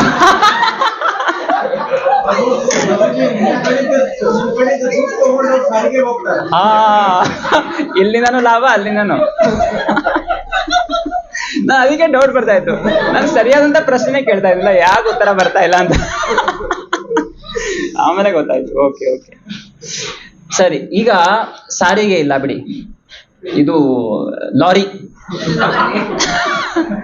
ಸೊ ಲಾರಿ ಇದೆ ಮತ್ತೆ ವಾಲ್ವೋ ಇದೆ. ಯಾವ್ದ್ರಲ್ಲಿ ಹೋಗ್ತೀರಾ? ವಾಲ್ವೋ ಅಲ್ಲಿ ಹೋಗ್ತೀವಿ. ಲಾರಿಯಲ್ಲಿ ಯಾರು ಹೋಗಲ್ಲ? ಸೊ ಲಾರಿಯಲ್ಲಿ ಯಾಕೆ ಹೋಗಲ್ಲ? ನಿಮಗೆ ಗೊತ್ತಿದೆ ಎಂತ ಜರ್ನಿ ಇರ್ತದಂತ, ಹೌದಾ? ಅದೇ ತರ ಹಡಗಲ್ಲೂ ಚಲೋ ಹಡಗಿರ್ತದೆ, ಪ್ಯಾಸೆಂಜರ್ ವೆಹಿಕಲ್. ಅದರಲ್ಲೆಲ್ಲ ಶಾಕ್ ಅಬ್ಸಾರ್ಬನ್ ಎಲ್ಲ ಚೆನ್ನಾಗಿರ್ತದೆ. ಇನ್ನೊಂದು ಏನಂದ್ರೆ ಗೂಡ್ಸ್ ಗಾಡಿ. ಸೊ ಪ್ರಭುಪಾದ್ ಎದ್ರಲ್ಲಿ ಹೋದ್ರು? ಗೂಡ್ಸ್ ಗಾಡಿಯಲ್ಲಿ ಹೋದ್ರು. ಅದು ಎಷ್ಟು ವಯಸ್ಸು? 69 ವಯಸ್ಸಿರೋದು. ಸೊ ಅಂತ ಗಾಡಿಯಲ್ಲಿ, ಹಡಗಲ್ಲಿ ಹೋಗ್ತಾ ಇರುವಾಗ 2 ಸಲ ಹಾರ್ಟ್ ಅಟ್ಯಾಕ್ ಬಂತು ಅವ್ರಿಗೆ. ನೋಡಿ, 69 ವಯಸ್ಸಿರುವಾಗ ಹಡಗಲ್ಲಿ ಹೆಂಗಿರ್ತದಂದ್ರೆ, ಪ್ರತಿ ಕ್ಷಣ ಅದು ಹಿಂಗೆ ಅಲ್ಲಾಡ್ತಾ ಇರ್ತದೆ. ಮತ್ತೆ ಸಮುದ್ರದಲ್ಲಿ ಯಾರಾದ್ರು ಹೋಗಿದ್ದೀರಾ ನೀವು? ಹಡಗಲ್ಲಿ ಹೋಗಿದ್ದೀರಾ? ಅಲ್ಲಿ ಏನಂದ್ರೆ ಮೀನಿನ ವಾಸನೆ ಬರ್ತಾ ಇದ್ದಾರೆ, ಗಬ್ಬು ನಾತ ಬರ್ತಾ ಇದೆ ಅದು. ನೀವೆಲ್ಲಾರ್ದು ಸ್ವಲ್ಪ ಬರದೇ ಇರೋ ಜಾಗ ಹೋಗೋಣ ಅಂದ್ರೆ ಎಲ್ಲಿ ಹೋಗ್ತೀರಿ? ಎಲ್ಲಾ ಕಡೆ ಸಮುದ್ರ, ನೀರು, ಎಲ್ಲೂ ಹೋಗೋದ್ ಬರಲ್ಲ. ಬಸ್ ಅಂದ್ರೆ ಅಟ್ಲೀಸ್ಟ್ ನೀವು ಸ್ವಲ್ಪ ಸ್ಟಾಪ್ ಮಾಡ್ತೀರಾ, ಕೆಳಗೆ ಇಳಿತೀರಾ, ಸ್ವಲ್ಪ ಬ್ರೇಕ್ ಕೊಡ್ತಾರಲ್ಲ ಬಸ್ ಹೋಗ್ತಾ ಇರುವಾಗ. ಟ್ರೈನಲ್ಲೂ ಕೂಡ ಅವಾಗ ಸ್ಟಾಪ್ ಬರ್ತದೆ, ಕೆಳಗೆ ಇಳಿತೀರಾ, ಅಥವಾ ನೀವು ಮಲ್ಕೋಬಹುದು, ಎಲ್ಲ ಮಾಡ್ತೀರಾ. ಆದ್ರೆ ಅಲ್ಲಿ ಏನ್ ಮಾಡ್ತೀರಾ? ಸಮುದ್ರದಲ್ಲಿ. ಸೊ ಪ್ರಭುಪಾದ ಈ ರೀತಿ 2 ಸಲ ಹಾರ್ಟ್ ಅಟ್ಯಾಕ್ ಬಂತು. ಅವಾಗ ಪ್ರಭುಪಾದ್ ಹೇಳಿದ್ರು, ಅವ್ರು ಇದು ಬರೀತಾರೆ, ಡೈರಿಯಲ್ಲಿ ಬರೀತಾರೆ, ಇನ್ನೊಮ್ಮೆ ಹಾರ್ಟ್ ಅಟ್ಯಾಕ್ ಬಂದ್ರೆ ನಾನು ಬಹುಶಃ ನನ್ನ ಜೀವನ ಮುಗ್ದೋಗುತ್ತೆ. ಅದಕ್ಕೆ ಭಗವಂತ ಶ್ರೀಕೃಷ್ಣ ಹತ್ರ ಪ್ರಾರ್ಥನೆ ಮಾಡ್ತಾರೆ. ಶ್ರೀಕೃಷ್ಣ ಹತ್ರ ಪ್ರಾರ್ಥನೆ ಮಾಡ್ತಾರೆ. ಅವ್ರು ಹೇಳ್ತಾರೆ, ನಿಮ್ಮ ಇಚ್ಛೆ ಇದ್ರೆ ದಯಮಾಡಿ ನನಗೆ ನಿಮ್ಮ ಕಾರ್ಯದಲ್ಲಿ ತೊಡಗಿಸ್ರಿ. ಇದು ನಾನು ನನ್ನ ಕಾರ್ಯಗಳಿಗೋಸ್ಕರ ಮಾಡ್ತಾ ಇಲ್ಲ, ನನ್ನ ಗುರುಗಳಿಗೋಸ್ಕರ ಮಾಡ್ತಾ ಇದ್ದೀನಿ. ಇದು ನಿಮ್ದು ಇಚ್ಛೆ ಇದೆ, ಹಾಗಾಗಿ ನೀವು ನಡೆಸ್ಬೇಕು ಇದನ್ನ. ಸೊ ನಾನು ಎಲ್ಲಿ ಹೋಗ್ತಾ ಇದ್ದೀನಿ, ಅವರೆಲ್ಲರೂ ಅಮೆರಿಕನ್ಸ್ ಯಾರು, ಅವ್ರಿಗೆ ರಾಮ ಅಂದ್ರೆ ಏನು ಗೊತ್ತಿಲ್ಲ, ಕೃಷ್ಣ ಅಂದ್ರೆ ಶಬ್ದನೇ ಕೇಳಿಲ್ಲ, ಹೌದಾ? ಅಂತ ಜನರಿಗೆ ಹೋಗಿ ನಾನು ಭಕ್ತಿ ಪ್ರಚಾರ ಮಾಡಬೇಕಿದೆ. ಹೆಂಗ್ ಸಾಧ್ಯ? ನೋಡಿ, ಇಲ್ಲಿವರೆಗೂ ಇತಿಹಾಸದಲ್ಲಿ ಯಾರು ಇದನ್ನ ವಿಚಾರ ಕೂಡ ಮಾಡಿಲ್ಲ. ಈ ಭಕ್ತಿ ಬಗ್ಗೆ ಸಂಪೂರ್ಣ ವಿಶ್ವದಲ್ಲಿ ಪ್ರಚಾರ ಮಾಡೋದು. ಸೊ ಪ್ರಭುಪಾದ್ ಈ ರೀತಿ ಹೋದ್ರು, ಹೌದಾ? ಅವಾಗ ಭಗವಂತ ಸ್ವತಃ ಬಂದು ಏನಾದ್ರಂತೆ, ಕ್ಯಾಪ್ಟನ್ ಆಗಿ ಆ ಹಡಗನ್ನ ಓಡಿಸಿದ್ರಂತೆ. ಶ್ರೀಲ ಪ್ರಭುಪಾದ್ ಕಿ. ಪ್ರಭುಪಾದ್ ಬರೀತಾರೆ ನೋಡಿ, ಆಚಾರ್ಯ ಯಾವತ್ತು ಸುಳ್ಳು ಹೇಳಲ್ಲ. ಪ್ರಭುಪಾದ್ ಬರೆದಿದ್ದಾರೆ, ಭಗವಂತ ಶ್ರೀಕೃಷ್ಣ ಬಂದು ಹಡಗನ್ನ ಕ್ಯಾಪ್ಟನ್ ಆಗಿ ಓಡಿಸಿದ್ರು. ಇದಕ್ಕೆ ಏನ್ ಪ್ರೂಫ್ ಗೊತ್ತಾ ನಿಮಗೆ? ಅಮೆರಿಕ ಹೋದ್ಮೇಲೆ ಬಾಸ್ಟನ್ ಹಾರ್ಬರ್ ಅಲ್ಲಿ, ಬಾಸ್ಟನ್ ಎಂಬಂತ ಜಾಗದಲ್ಲಿ ಹೋಗಿದ್ರು ಅವರು. ಸೊ ಅಲ್ಲಿ ಆ ಒಂದು ಕ್ಯಾಪ್ಟನ್ ಯಾರಿದ್ನಲ್ಲ, ಕ್ಯಾಪ್ಟನ್ ಪಾಂಡ್ಯ ಅಂತ ಹೇಳಿ ಅವನ ಹೆಸರು, ಅವರು ಪ್ರಭುಪಾದಿಗೆ ಹೋಗಿ ರಿಕ್ವೆಸ್ಟ್ ಮಾಡ್ಕೋತಾರೆ, ಪ್ರಭುಪಾದ್ರೆ ನೀವು ಇವತ್ತು ಈ ಸಲ ಇದು ನಮ್ಮ ಜೊತೆಗೆ ಬಂದ್ರಲ್ಲ, ನಾವು ಇಷ್ಟು ವರ್ಷದಲ್ಲಿ ಎಷ್ಟೊಂದು ಬಾರಿ ನಾವು ಅಟ್ಲಾಂಟಿಕ್ ಮಹಾಸಾಗರದಲ್ಲಿ ಅಡ್ಡಾಡಿದೀವಿ, ಯಾವತ್ತೂ ಇಷ್ಟು ಸ್ಮೂತ್ ಆಗಿ ಜರ್ನಿ ಆಗೇ ಇಲ್ಲ ನಮಗೆ ಅಂತ ಹೇಳಿ ಪ್ರಭುಪಾದ ಹೇಳ್ತಾರೆ ಅವರು. ಇಷ್ಟು ಆರಾಮ್ ಜರ್ನಿ ಯಾವತ್ತೂ ಆಗಿಲ್ಲ ನಮಗೆ. ಯಾಕಂದ್ರೆ ನೋಡಿ, ಅಟ್ಲಾಂಟಿಕ್ ಮಹಾಸಾಗರ ಅಂದ್ರೆ ಬಹಳ ಡೇಂಜರ್ ಅಂತ, ಬಹಳ ಅದು ಬಿರುಗಾಳಿ ಇವೆಲ್ಲ ಬಹಳ ಬರ್ತದಲ್ಲಿ. ಸೊ ಈ ತರ ಅವ್ರು ಹೇಳಿದ್ದಾರೆ. ಯಾರು? ಕ್ಯಾಪ್ಟನ್ ಪಾಂಡೆ ಅವರು ಹೇಳಿದ್ರು. ಸೊ ಕ್ಯಾಪ್ಟನ್ ಪಾಂಡೆ ಅವ್ರು ಪ್ರಭುಪಾದ ಹೇಳಿದ್ರು, ಬಹುಶಃ ನಿಮ್ಮಲ್ಲಿ ಏನೋ ಒಂದು ಶಕ್ತಿ ಇದೆ, ಹಾಗಾಗಿ ಇದಾಗಿದೆ. ಪ್ರಭುಪಾದ್ಜಿ ನಿಮ್ಗೆ ಸಾಧ್ಯ ಆದ್ರೆ ರಿಟರ್ನ್ ಜರ್ನಿ ಕೂಡ ನಮ್ ಜೊತೆಗೆ ಬರ್ರಿ. ಪ್ರಭುಪಾದ, ಎಂತ ಮನುಷ್ಯರ ನೀನು, ನಾನು ಯಾಕೆ ಬಂದಿದ್ದೀನಿ ನಿಂಗೆ ಗೊತ್ತೇ ಇಲ್ಲ. ಸೊ ಈ ರೀತಿ ಪ್ರಭುಪಾದ ಅಮೆರಿಕಾಗೆ ಹೋಗಿ ಏನ್ ಮಾಡಿದ್ರು ಗೊತ್ತಾ, ಅಲ್ಲಿ ಪ್ರಚಾರ ಮಾಡಕ್ ಸ್ಟಾರ್ಟ್ ಮಾಡ್ಬೇಕಾಗಿತ್ತಲ್ಲ. ಸೊ ಈಗ ಪ್ರಭುಪಾದ ಅಲ್ಲಿ ಅಮೆರಿಕ ಹೋದ್ಮೇಲೆ ಪ್ರಭುಪಾದ ಹೇಳ್ತಾರೆ, ನನಗೆ ಬಲಕ್ಕೆ ಹೋಗ್ಬೇಕಾ ಎಡಕ್ಕೆ ಹೋಗ್ಬೇಕಾ ಅದೇ ನಂಗೆ ತಿಳಿತಾ ಇರಲಿಲ್ಲ ಅಂತ ಹೇಳ್ತಾರೆ. ಯಾಕಂದ್ರೆ ಯಾರು ಅಲ್ಲಿ ಪರಿಚಯನೇ ಇಲ್ಲ ನೋಡಿ. ಪ್ರಭುಪಾದಿಗೆ ಆ ಲ್ಯಾಂಗ್ವೇಜ್ ಸರಿಗೆ ಅಷ್ಟು ಚೆನ್ನಾಗಿ ಬರ್ತಾ ಇರಲಿಲ್ಲ. ಮತ್ತೆ ಅಲ್ಲಿ ಯಾರು ಸಂಬಂಧಿಕರು ಯಾರು ಇಲ್ಲ, ಪರಿಚಯ ಇದ್ದವ್ರು ಯಾರು ಇಲ್ಲ. ಮತ್ತೆ ಜನ ಕೂಡ ಎಲ್ಲ ನಾಸ್ತಿಕರು ಇರಲಿ, ಅವ್ರೆಲ್ಲ ಬೇರೆ ಬೇರೆ ಚಟುಗಳು ಒಳಗಾಗಿದ್ರು. ಮಾಂಸಾಹಾರ ಎಲ್ಲ ಇದು ಸಣ್ಣ ಮಕ್ಕಳದು ಕೆಲಸ ಅದು. ಅವ್ರು ಏನ್ ಮಾಡ್ತಾ ಇದ್ರು ಅಂದ್ರೆ ಫುಲ್ಲು ಡ್ರಗ್ಸು ಮತ್ತೆ ಎಲ್ಲ ವ್ಯಭಿಚಾರಗಳು ಎಲ್ಲ ಕಾರ್ಯಗಳು ಮಾಡ್ತಾ ಇದ್ರು, ಚಟುಗಳು ಮಾಡ್ತಾ ಇದ್ರು. ಇಂಥ ಜನರಿಗೆ ಅವರು ಭಕ್ತಿ ಕೊಡ್ಬೇಕಂತ ಅವ್ರ ಇಚ್ಛೆ. ಹೆಂಗ್ ಸಾಧ್ಯ? ಅದಕ್ಕೆ ಪ್ರಭುಪಾದ ಪ್ರಾರ್ಥನೆ ಮಾಡ್ತಾರೆ ಶ್ರೀಕೃಷ್ಣನಿಗೆ. ಸೊ ಪ್ರಭುಪಾದ್ ಏನ್ ಮಾಡ್ತಾರೆ, ಅಲ್ಲಿ ಹೋಗಿ ಒಂದು ಮರ ಇದೆ ನ್ಯೂಯಾರ್ಕ್ ಅಲ್ಲಿ, ಟಾಮ್ಕಿನ್ ಸ್ಕ್ವೇರ್ ಪಾರ್ಕ್ ಅಂತೇಳಿ, ಅಲ್ಲಿ ಕೆಳಗೆ ಕುತ್ಕೊಂಡು, ಆ ಮರದ ಕೆಳಗೆ ಕುತ್ಕೊಂಡು ಒಂದು ಕರ್ತಾಲ ತಗೊಂಡು ಏನ್ ಮಾಡ್ತಾರೆ, ಹರೇ ಕೃಷ್ಣ ಕೃಷ್ಣ ಕೃಷ್ಣ ಹರೇ ಹರೇ ಹರೇ ರಾಮ ರಾಮ ರಾಮ ಹರೇ ಹರೇ ಹರೇ ಕೃಷ್ಣ ಕೃಷ್ಣ ಕೃಷ್ಣ ಹರೇ ಹರೇ ಹರೇ ರಾಮ ರಾಮ ರಾಮ ಹರೇ ಹರೇ. ಸೊ ಈ ರೀತಿ ಕೀರ್ತನ್ ಮಾಡಕ್ ಸ್ಟಾರ್ಟ್ ಮಾಡ್ತಾರೆ. ಇವಾಗ ಪ್ರಭುಪಾದ ಗೊತ್ತಿಲ್ಲ ಏನ್ ಮಾಡಬೇಕು, ಇವ್ರನ್ನೆಲ್ಲ ಹೆಂಗೆ ಪರಿವರ್ತನೆ ಮಾಡೋದು. ಯಾಕಂದ್ರೆ ಇಷ್ಟು ಅವರು ನೀಚರಾಗಿದ್ದಾರೆ, ಎಲ್ಲ ಚಟುಗಳಲ್ಲಿ ಒಳಗಾಗಿದ್ದಾರೆ, ಇವ್ರಿಗೆ ಹೆಂಗ್ ಪ್ರಚಾರ ಮಾಡೋದು. ಸೊ ಪ್ರಭುಪಾದ ಈ ರೀತಿ ಭಗವಂತನ ಕೀರ್ತನೆ ಮಾಡಕ್ ಸ್ಟಾರ್ಟ್ ಮಾಡ್ತಾರೆ. ಸೊ ಈ ಕೀರ್ತನೆ ಮಾಡಿ ಎಲ್ಲ ಜನರು ಇದನ್ನ ಕೇಳಿ ಕೇಳಿ ಕೇಳಿ ಏನೋ ಒಂಥರ ದಿವ್ಯ ಆಕರ್ಷಣೆ ಬರ್ತಾಯಿತ್ತು ಅವರಿಗೆ. ಏನಿದ್ದು ಸೌಂಡ್, ಇದು ಧ್ವನಿ ಒಂಥರ ಸ್ಪೆಷಲ್ ಇದೆ ಅಂತ ಹೇಳಿ ಎಲ್ಲ ಜನ ಅಲ್ಲಿ ಓಟ್ ಕೊಡ್ತಾ ಇದ್ರು. ಪ್ರಭುಪಾದ್ ಸೆಂಟ್ರಲ್ಲಿ ಕೂತ್ಕೊಂಡು, ಮತ್ತೆ ಎಲ್ಲ ಈ ಹಿಪ್ಪಿಗಳಂತಾರಲ್ಲ ಈ ಜನ, ಅಮೇರಿಕನ್ಸು ಯಾರು ಈ ಚಟುಗಳು ಮಾಡ್ತಿರಲ್ಲ ಎಲ್ಲ ಹಿಪ್ಪೀಸ್ ಅಂತ ಅವ್ರ ಹೆಸರು. ಸೊ ಇವರೆಲ್ಲರೂ ಹಿಂಗೆ ವೃತ್ತದಲ್ಲಿ ಕೂತ್ಕೊಂಡು ಅವರು ಕೂಡ ಇದನ್ನ ಕೇಳೋದು. ಮತ್ತೆ ಕೆಲವೊಬ್ರು ಹಿಂಗೆ ಚಪ್ಪಾಳೆ ತಟ್ತಾ ಇದ್ರು. ಮತ್ತೆ ಕೆಲವೊಬ್ರು ಗಿಟಾರು ಡ್ರಮ್ಸ್ ಎಲ್ಲ ಇಟ್ಕೊಂಡು ಬಂದ್ರು, ಅವರು ಕೂಡ ಈ ಕೀರ್ತನದಲ್ಲಿ ಡ್ರಮ್ಸ್ ಬಾರ್ಸಕ್ ಸ್ಟಾರ್ಟ್ ಮಾಡಿದ್ರು. ಈ ರೀತಿ ಪ್ರಭುಪಾದ ಒಂದು ಕೀರ್ತನದಲ್ಲಿ ಎಲ್ಲರೂ ತೊಡಗ್ಬಿಟ್ರು, ಅವರು ಕೂಡ ಹಾಡಕ್ ಸ್ಟಾರ್ಟ್ ಮಾಡಿದ್ರು.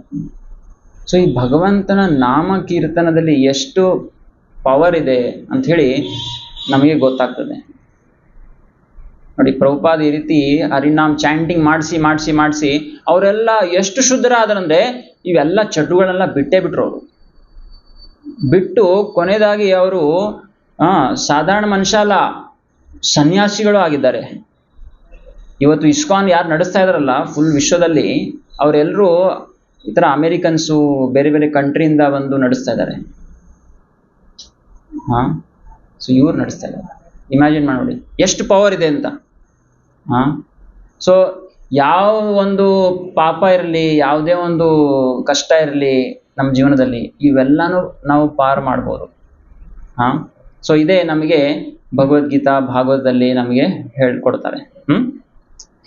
ಸೊ ಈಗ ನಾವೇನ್ ಮಾಡೋಣ, ಒಂದು ಭಗವದ್ಗೀತಾ ಶ್ಲೋಕ ತಗೊಳ್ಳೋಣ. ಸೊ ಭಗವದ್ಗೀತಾ 10ನೇ ಅಧ್ಯಾಯದಲ್ಲಿ 4 ಶ್ಲೋಕಗಳು ಬರ್ತದೆ, 8ರಿಂದ 11. ಈ ಶ್ಲೋಕಗಳಿಗೆ ಚತುಶ್ಲೋಕಿ ಭಗವದ್ಗೀತಾ ಅಂತ ಹೆಸರಿದೆ. ಚತುಶ್ಲೋಕಿ ಭಗವದ್ಗೀತಾ. ಸೊ ಚತುಶ್ಲೋಕಿ ಅಂದರೆ ಈ ಸಂಪೂರ್ಣ ಭಗವದ್ಗೀತಾ ಸಾರ ಇದರಲ್ಲಿ ನಿಮ್ಗೆ ಸಿಗ್ತದೆ, 4 ಶ್ಲೋಕಗಳು. ಸೊ ಈ 4 ಶ್ಲೋಕದಲ್ಲಿ ಮೊದಲನೇ ಶ್ಲೋಕ ನಾನು ಹೇಳ್ತೀನಿ, ದಯಮಾಡಿ ನೀವೆಲ್ಲರೂ ನನ್ನಿಂದ ಹೇಳಿ. ಅಹಂ ಸರ್ವಸ್ಯ ಪ್ರಭವೋ ಮತ್ತಃ ಸರ್ವಂ ಪ್ರವರ್ತತೆ ಇತಿ ಮತ್ವಾ ಭಜಂತೆ ಮಾಂ ಬುಧಾ ಭಾವ ಸಮನ್ವಿತಾಃ. ಸೊ ಇದು ನೋಡಿ, ಅಹಂ ಸರ್ವಸ್ಯ ಪ್ರಭವೋ ಅಂದ್ರೆ ಏನರ್ಥ? ನಾನು ಈ ಸಂಪೂರ್ಣ ಜಗತ್ತಿಗೆ ಸೃಷ್ಟಿಕರ್ತ ಭಗವಂತ ಹೇಳ್ತಾರೆ. ಮತ್ತಃ ಸರ್ವಂ ಪ್ರವರ್ತತೆ, ನನ್ನಿಂದನೇ ಈಗ ಸಂಪೂರ್ಣ ಜಗತ್ ಬರ್ತದೆ. ನೋಡಿ, ಒಬ್ಬ ಮನುಷ್ಯ ಈ ಬಿಲ್ಡಿಂಗ್ ತಯಾರು ಮಾಡ್ಬೋದು, ಹೌದಾ? ಸಿವಿಲ್ ಕಾಂಟ್ರಾಕ್ಟರ್ ಅವ್ರು ಏನ್ ಮಾಡ್ತಾರೆ? ಬಿಲ್ಡಿಂಗ್ ತಯಾರು ಮಾಡ್ತಾರೆ, ಅಥವಾ ಡ್ಯಾಮ್ ಕಟ್ತಾರೆ, ರೋಡ್ ಕಟ್ತಾರೆ. ಸೊ ಯಾರ್ದು ಒಂದು ಲೋಕವನ್ನು ಕಟ್ಬೋದಾ? ಚಂದ್ರಲೋಕ ತರ ಇನ್ನೊಂದು ಲೋಕ ಮಾಡ್ಬೋದಾ? ಯಾರಾದ್ರು ಮಾಡಕ್ ಸಾಧ್ಯ ಇಲ್ಲ. ಸೊ ಯಾವುದೇ ಒಂದು ಸೈಂಟಿಸ್ಟ್ ಇರಲಿ, ವೈಜ್ಞಾನಿಕ ಯಾರು ಬೇಕೋ ಅದು ಮಾಡಕ್ ಸಾಧ್ಯನೇ ಇಲ್ಲ ಅಲ್ವಾ? ಸೊ ನಾವು ನಾವು ಹುಟ್ಟೋದಕ್ಕಿಂತ ಮುಂಚೆನೇ ಈ ಜಗತ್ತಿತ್ತು. ತುಂಬಾ ಜನ ಏನಂತಾರೆ, ಭಗವಂತ ಅಂದ್ರೆ ಏನು? ನಾವು ಸೃಷ್ಟಿ ಮಾಡಿದೀವಿ ಭಗವಂತನ. ನೋಡಿ ಎಷ್ಟು ಹೊಕ್ಕಿರಬೇಕು ಇವ್ರಿಗೆ. ಇವರು ಭಗವಂತನ ಸೃಷ್ಟಿ ಮಾಡಿದಾರಂತೆ. ಎಷ್ಟು ಅವರು ಅಜ್ಞಾನದಲ್ಲಿದ್ದಾರೆ. ನಾವು ಬರೋಕ್ಕಿಂತ ಮುಂಚೆ ಈ ಜಗತ್ತಿತ್ತೋ ಇಲ್ವೋ? ನೀವೇ ಇದ್ರೇನೋ ಮೊದಲು ಎಲ್ಲ ಸೃಷ್ಟಿ ಮಾಡೋರು? ಸೊ ಇವ್ರು ನೋಡಿ ಈ ರೀತಿ ಹೇಳ್ತಾರೆ. ಸೊ ನಾವು ಬರೋದಕ್ಕಿಂತ ಮುಂಚೆ ಈ ಸಂಪೂರ್ಣ ಜಗತ್ ನಡೀತಾ ಇತ್ತು, ಹೌದಲ್ಲ? ಸೊ ಈ ರೀತಿ ಮೊದಲು ಯಾರು ಇದ್ರು? ಈ ಸೃಷ್ಟಿ ಮಾಡಿದವರು ಯಾರು? ಇದನ್ನ ನಾವು ಹೆಂಗ್ ತಿಳ್ಕೊಳಕ್ ಸಾಧ್ಯ? ಇದು ನಾವು ಶಾಸ್ತ್ರದಿಂದಾನೇ ತಿಳ್ಕೊಳಕ್ ಸಾಧ್ಯ. ಹೌದಾ? ಯಾಕಂದ್ರೆ ನಮ್ದು ಜೀವನಾವಧಿ ಎಷ್ಟಿದೆ? ಒಂದು 80 ವರ್ಷ 100 ವರ್ಷ ಅಷ್ಟೇ. ಇದಕ್ಕಿಂತ ಮುಂಚೆ ಏನಾಯ್ತು ಇದೆಲ್ಲ ಹೆಂಗ್ ತಿಳ್ಕೊಳಕ್ ಸಾಧ್ಯ? ಅದಕ್ಕೆ ನಾವು ಶಾಸ್ತ್ರಗಳು ಓದ್ಬೇಕು. ಸೊ ಶಾಸ್ತ್ರದಲ್ಲಿ ಭಗವಂತ ಏನ್ ಹೇಳ್ತಾ ಇದಾರೆ? ಅಹಂ ಸರ್ವಸ್ಯ ಪ್ರಭವೋ ಮತ್ತಃ ಸರ್ವಂ ಪ್ರವರ್ತತೆ, ನನ್ನಿಂದ ಈ ಸಂಪೂರ್ಣ ಜಗತ್ ಹರಡ್ತದೆ, ನಾನು ಇದಕ್ಕೆ ಸೃಷ್ಟಿಕರ್ತಾ ಇದ್ದೇನೆ, ಹೌದಾ? ಇತಿ ಮತ್ವಾ ಭಜಂತೆ ಮಾಂ ಇತಿ ಮತ್ವಾ ಭಜಂತೆ ಮಾಂ ಬುಧಾಭಾವ ಸಮನ್ವಿತ. ಇದನ್ನ ಯಾರು ತಿಳ್ಕೊತಾರೆ? ಏನ್ನ ತಿಳ್ಕೊತಾರೆ? ನಾನು ಸಂಪೂರ್ಣ ಜಗದ್ದು ಸೃಷ್ಟಿಕರ್ತ. ಅವ್ರು ಏನ್ ಮಾಡ್ತಾರಂತೆ? ಭಜಂತೆ ಮಾಂ, ಅವರು ಭಗವಂತನಿಗೆ ಶರಣ್ ಹೋಗ್ತಾರೆ, ಭಗವಂತನಿಗೆ ಆಶ್ರಯ ಪಡ್ಕೋತಾರೆ. ಯಾಕಂದ್ರೆ ಅವರಿಂದ ನಾವು ಬಂದಿದ್ದೀವಿ. ಸೊ ನಮ್ದು ಅಸ್ತಿತ್ವ ಅವರಿಂದ ಇದೆ, ಹಾಗಾಗಿ ಅವ್ರಿಗೆ ನಾವು ಆಶ್ರಯ ಪಡ್ಕೋಬೇಕು, ಅವ್ರಿಗೆ ನಾವು ಕೃತಜ್ಞರಾಗಬೇಕು. ಈಗ ನೋಡಿ, ಉದಾಹರಣೆಗಾಗಿ ಸಪೋಸ್ ನಿಮಗೆ ನಿಮ್ಮ ಬರ್ತ್ಡೇ ದಿನ ನಿಮಗೆ ಒಂದು 5,000 ರೂಪಾಯಿ ಗಿಫ್ಟ್ ಬಂದಿದೆ, ಚೆಕ್ ಬಂದಿದೆ, ಗಿಫ್ಟ್. ಸೊ ಅದು ಲೆಟರ್ ತೆಗೆದು ನೋಡ್ತೀರಾ, ಯಾರು ಕಳ್ಸಿದ್ದಾರೆ ಅಂದ್ರೆ ನಿಮ್ಮ ತಂದೆ ಕಳ್ಸಿದ್ದಾರೆ, ಆಯ್ತಾ? ಸೊ ನೀವು ತಕ್ಷಣ ಥ್ಯಾಂಕ್ಸ್ ಯಾರಿಗೆ ಹೇಳ್ತೀರಾ? ತಂದೆಗೆ ಹೇಳ್ತೀರಾ. ಯಾರು ಕಳ್ಸಿದ್ದು ನಿಮಗೆ ಅದು ಚೆಕ್? ತಂದೆ ಕಳ್ಸಿದಲ್ಲ. ಸೊ ತಂದೆಗೆ ನೀವು ತಕ್ಷಣ ಥ್ಯಾಂಕ್ಸ್ ಅಂತ ಹೇಳ್ತೀರಾ. ಅಥವಾ ಪೋಸ್ಟ್ ಮ್ಯಾನ್ಗೆ ಹೇಳ್ತೀರಾ? ಯಾರಿಗೆ ಹೇಳ್ತೀರಾ? ತಂದೆಗೆ ಹೇಳ್ತೀರಾ, ಹೌದಲ್ವಾ? ಸೊ ಅದೇ ತರ ಈ ಜಗತ್ನಲ್ಲಿ ಹಲವಾರು ಜನರು ನಮಗೆ ಬೇರೆ ಬೇರೆ ವಸ್ತುಗಳು ಕೊಡ್ತಾರೆ, ಆದ್ರೆ ಮೂಲ ಎಲ್ಲಿಂದ ಅದು ಬಂದಿದೆ ಅಂತ ಹೇಳಿ ನಾವು ರಿಸರ್ಚ್ ಮಾಡಬೇಕು, ವಿಚಾರ ಮಾಡಬೇಕು. ಅಂತ ಆಗ್ತದಿಲ್ಲ? ಈಗ ನೋಡಿ, ನಮಗೆ ಏನು ತಂದೆ ತಾಯಿಯಿಂದ ನಮಗೆ ಜನ್ಮದಿಂದ ನಮಗೆ ಎಲ್ಲ ವಸ್ತುಗಳು ಸಿಗ್ತಾ ಇದೆ, ಹೌದಲ್ಲ? ನಮಗೆ ತಾಯಿ ಹಾಲು ಕೊಡ್ತಾಳೆ ಮೊದಲು, ನಂತರ ಊಟ ತಿನ್ನಿಸ್ತಾಳೆ, ಮತ್ತೆ ಸ್ನಾನ ಮಾಡಿಸ್ತಾಳೆ, ಈ ರೀತಿ ಒಂದೊಂದು ಶಾಲೆಗೆ ಕಳಿಸ್ತಾಳೆ, ಈ ರೀತಿ ನಮಗೆ ಬೆಳೆಸ್ತಾಳೆ, ಹೌದಾ? ಸೊ ನಾವು ತಂದೆ ತಾಯಿಗೂ ಕೃತಜ್ಞರಾಗಬೇಕು. ಆದ್ರೆ ಮೂಲತಃ ನಮಗೆ ತಂದೆ ತಾಯಿ ಕೊಟ್ಟವರು ತಂದೆ ಯಾರು? ಭಗವಂತ, ಹೌದಲ್ವಾ? ಸೊ ಈ ರೀತಿ ಭಗವಂತ ಹೇಳ್ತಾರೆ, ಅಹಂ ಸರ್ವಸ್ಯ ಪ್ರಭೋ. ಸರ್ವಸ್ಯ ಪ್ರಭೋ ಅಂದ್ರೆ ಎಲ್ಲ ಜೀವಿಗಳು ಇರಲಿ, ಎಲ್ಲ ಜಗತ್ತಿರಲಿ, ಮತ್ತು ಎಲ್ಲ ಏನೇನು ನೋಡ್ತಾ ಇದ್ದೀರಾ ಅದೆಲ್ಲ ನನ್ನಿಂದ ಬರ್ತಾ ಇದೆ. ಇದನ್ನ ಯಾರು ತಿಳ್ಕೊತಾರೆ ಅವ್ರು ಏನ್ ಮಾಡ್ತಾರೆ? ನನಗೆ ಆಶ್ರಯ ಪಡ್ಕೋತಾರೆ. ಮತ್ತೆ ಬುಧ, ಅವ್ರೇನಾಗ್ತಾರಂತೆ? ಬುದ್ಧಿವಂತರಾಗ್ತಾರೆ. ಬುಧ ಅಂದ್ರೆ ಬುದ್ಧಿವಂತ. ಭಾವ ಸಮನ್ವಿತ. ಸೊ ಈ ರೀತಿ ಅವರು ಭಜನ್ ಮಾಡುವಾಗ, ಭಕ್ತಿ ಕಾರ್ಯಗಳು ಮಾಡುವಾಗ ಅವರಿಗೆ ಏನಾಗುತ್ತೆ, ಭಗವಂತನ ಮೇಲೆ ಪ್ರೀತಿ ಉಂಟಾಗ್ತದೆ. ಈ ಇಸ್ಕಾನ್ದು ಉದ್ದೇಶ ಏನಂದ್ರೆ ಭಗವಂತನ ಮೇಲೆ ಪ್ರೀತಿ ಬೆಳೆಸ್ಕೊಳ್ಳೋದು. ಈ ಜಗತ್ತಲ್ಲಿರೋದು ಒಂದೇ, ಏನಂದ್ರೆ ಭಗವಂತನ ಪ್ರೀತಿ. ಸೊ ಹಾಗಾಗಿ ಈ ಭಗವಂತನ ಪ್ರೀತಿ ನಾವು ಬೆಳೆಸ್ಕೋಬೇಕು. ಅರ್ಥ ಆಗ್ತದಿಲ್ಲ? ಸೊ ಈ ಒಂದು 4 ಶ್ಲೋಕಗಳೇನಿದೆ ಇದನ್ನ ನಾವು ತಿಳ್ಕೊಂಡ್ರೆ ನಾವು ಭಕ್ತಿ ಹೆಂಗ್ ಮಾಡ್ಬೇಕು ಇದನ್ನ ನಾವು ತಿಳ್ಕೊತೀವಿ. ಮತ್ತೆ ನಾವು ಭಕ್ತಿ ಮಾಡಿದಾಗ ಆಗ ಭಗವಂತ ನಮಗೆ ಹೆಂಗ್ ಆದಾನ ಪ್ರದಾನ ಮಾಡ್ತಾರೆ ನಮ್ಮ ಜೊತೆಗೆ, ಅದನ್ನು ನಮಗೆ ಇಲ್ಲಿ ಹೇಳ್ಕೊಡ್ತಾರೆ ಭಗವಂತ ಶ್ರೀಕೃಷ್ಣ. ಸೊ ನೋಡಿ, ಈ ಜಗತ್ನಲ್ಲಿ ಯಾವುದೇ ಒಂದು ಕಾರ್ಯ ಆಗ್ಬೇಕಂದ್ರೆ ಅದಕ್ಕೆ ಇಮಿಡಿಯೇಟ್ ಕಾಸ್ ಅಂತ ಇರ್ತದೆ. ಅಂದ್ರೆ ಏನಂತಾರೆ ಇಮಿಡಿಯೇಟ್ಗೆ ತಕ್ಷಣ ಇರುವಂತಹ ಒಂದು ಕಾರಣ ಇರ್ತದೆ. ಮತ್ತೆ ಇನ್ನೊಂದು ಸ್ವಲ್ಪ ಹಿನ್ನೆಲೆ ಇರ್ತದೆ, ಅದಕ್ಕೆ ಇನ್ನೊಂದು ಕಾರಣ ಇರ್ತದೆ. ಮತ್ತು ಕೊನೆಯದಾಗಿ ಅಲ್ಟಿಮೇಟ್ ಕಾಸ್ ಇರ್ತದೆ, ಅಂದ್ರೆ ಮೂಲ ಕಾರಣ. ಮೂಲ ಕಾರಣ ಇರ್ತದೆ. ಅರ್ಥ ಆಗ್ತದಲ್ಲ? ಸಾಮಾನ್ಯವಾಗಿ ವೈಜ್ಞಾನಿಕರು ಇವರೆಲ್ಲ ಏನ್ ಮಾಡ್ತಾರೆ, ಏನು ತಕ್ಷಣ ಏನ್ ಕಾರಣ ನೋಡ್ತಾರಲ್ಲ ಅದೇ ಎಲ್ಲದಕ್ಕೂ ಕಾರಣ ಅಂತ ಹೇಳಿ ಅನ್ಬಿಡ್ತಾರೆ. ಅವರು ಸ್ವಲ್ಪ ಬುದ್ಧಿ ಓಡಿಸಿದ್ರೆ ಅವಾಗ ಗೊತ್ತಾಗ್ತದೆ ಭಗವಂತನಿಂದ ಎಲ್ಲ ಬರ್ತಾ ಇದೆ ಅಂತ ಹೇಳಿ. ಈಗ ಉದಾಹರಣೆ ಕೊಡ್ಬೇಕಂದ್ರೆ, ಈಗ ನಾವು ಹಾಲು ಪರ್ಚೇಸ್ ಮಾಡ್ತೀವಿ, ಹೌದಾ? ಎಲ್ಲರೂ ಹಾಲು ತಗೋತಿರಲ್ಲ ಮನೆಯಲ್ಲಿ. ಸೊ ಹಾಲು ಎಲ್ಲಿಂದ ಬರ್ತದೆ? ಹಾಲು ಯಾರು ಮನುಷ್ಯ, ಅವನು ಗೊಲ್ಲ, ಅವನು ತಗೊಂಡ್ಬರ್ತಾನೆ ಸೈಕಲಲ್ಲಿ. ಮಕ್ಳಿಗೆ ಕೇಳಿ ಹಾಲು ಎಲ್ಲಿಂದ ಬರ್ತದೆ? ಅಜ್ಜ ಇವ್ರು ಬರ್ತಾರಲ್ಲ ಅವರಿಂದ ಬರ್ತದೆ ಅಂತಾರೆ ಅವರು. ಓಕೆ, ಅವರಿಂದ ಬರ್ತದ ಕರೆ, ಆದ್ರೆ ಅವ್ರಿಗೆ ಹಾಲು ಎಲ್ಲಿಂದ ಬರ್ತದೆ? ಆಕಳೆಯಿಂದ ಬರ್ತದೆ, ಹೌದಲ್ಲ? ಆಕಳೆಯಿಂದ ಬರ್ತದೆ. ಸೊ ಆಕಳಿಗೆ ಹಾಲು ಹೆಂಗ್ ಬಂತು? ಹುಲ್ಲು ತಿಂದಾಗ ಆಕಳು ಹಾಲು ಅದು ನಿರ್ಮಾಣ ಮಾಡ್ತದೆ, ಹೌದಲ್ಲ? ಹುಲ್ಲಿಂದ ಅದು ಹಾಲು ಮಾಡ್ತದೆ.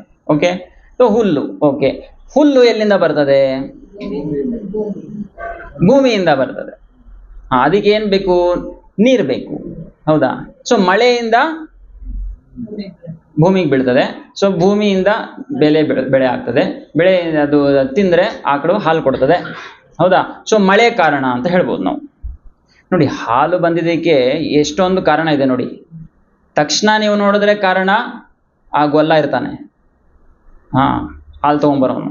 ಆದ್ರೆ ಅದ್ರ ಹಿಂದೆ ಮಳೆ. ಓಕೆ, ಮಳೆ ಹೆಂಗ್ ಬರ್ತದೆ? ಸರಿ, ಆ ಮಳೆ ಎಲ್ಲಿಂದ ಬರ್ತದೆ? ಸೂರ್ಯದಿಂದ ಬರ್ತದೆ, ಹೌದಾ? ಸೂರ್ಯ ಬಾಷ್ಪೀಕರಣ ಮಾಡಿದಾಗ ಸಮುದ್ರದಿಂದ ನೀರೆಲ್ಲ ಬಾಷ್ಪೀಕರಣ ಆಗಿ ನಂತರ ಮೋಡ ಆಗಿ ನಂತರ ಮಳೆ ಸುರಿತದೆ. ಸೊ ಇದೆಲ್ಲ ಆಗ್ಬೇಕಂದ್ರೆ ಯಾರು ಬೇಕು? ಸೂರ್ಯ ಬೇಕು, ಹೌದಾ? ಸೊ ಈಗ ಆ ಸೂರ್ಯ ಹೆಂಗ್ ಬಂದ? ಸೂರ್ಯನಿಗೆ ಈ ಶಕ್ತಿ ಎಲ್ಲಿಂದ ಬಂತು? ಆವಾಗ ಭಗವಂತನಿಂದ ಬರ್ತದೆ. ಇದು ಬ್ರಹ್ಮದೇವರು ಹೇಳ್ತಾರೆ. ಎಲ್ಲಿ ಹೇಳ್ತಾರೆ?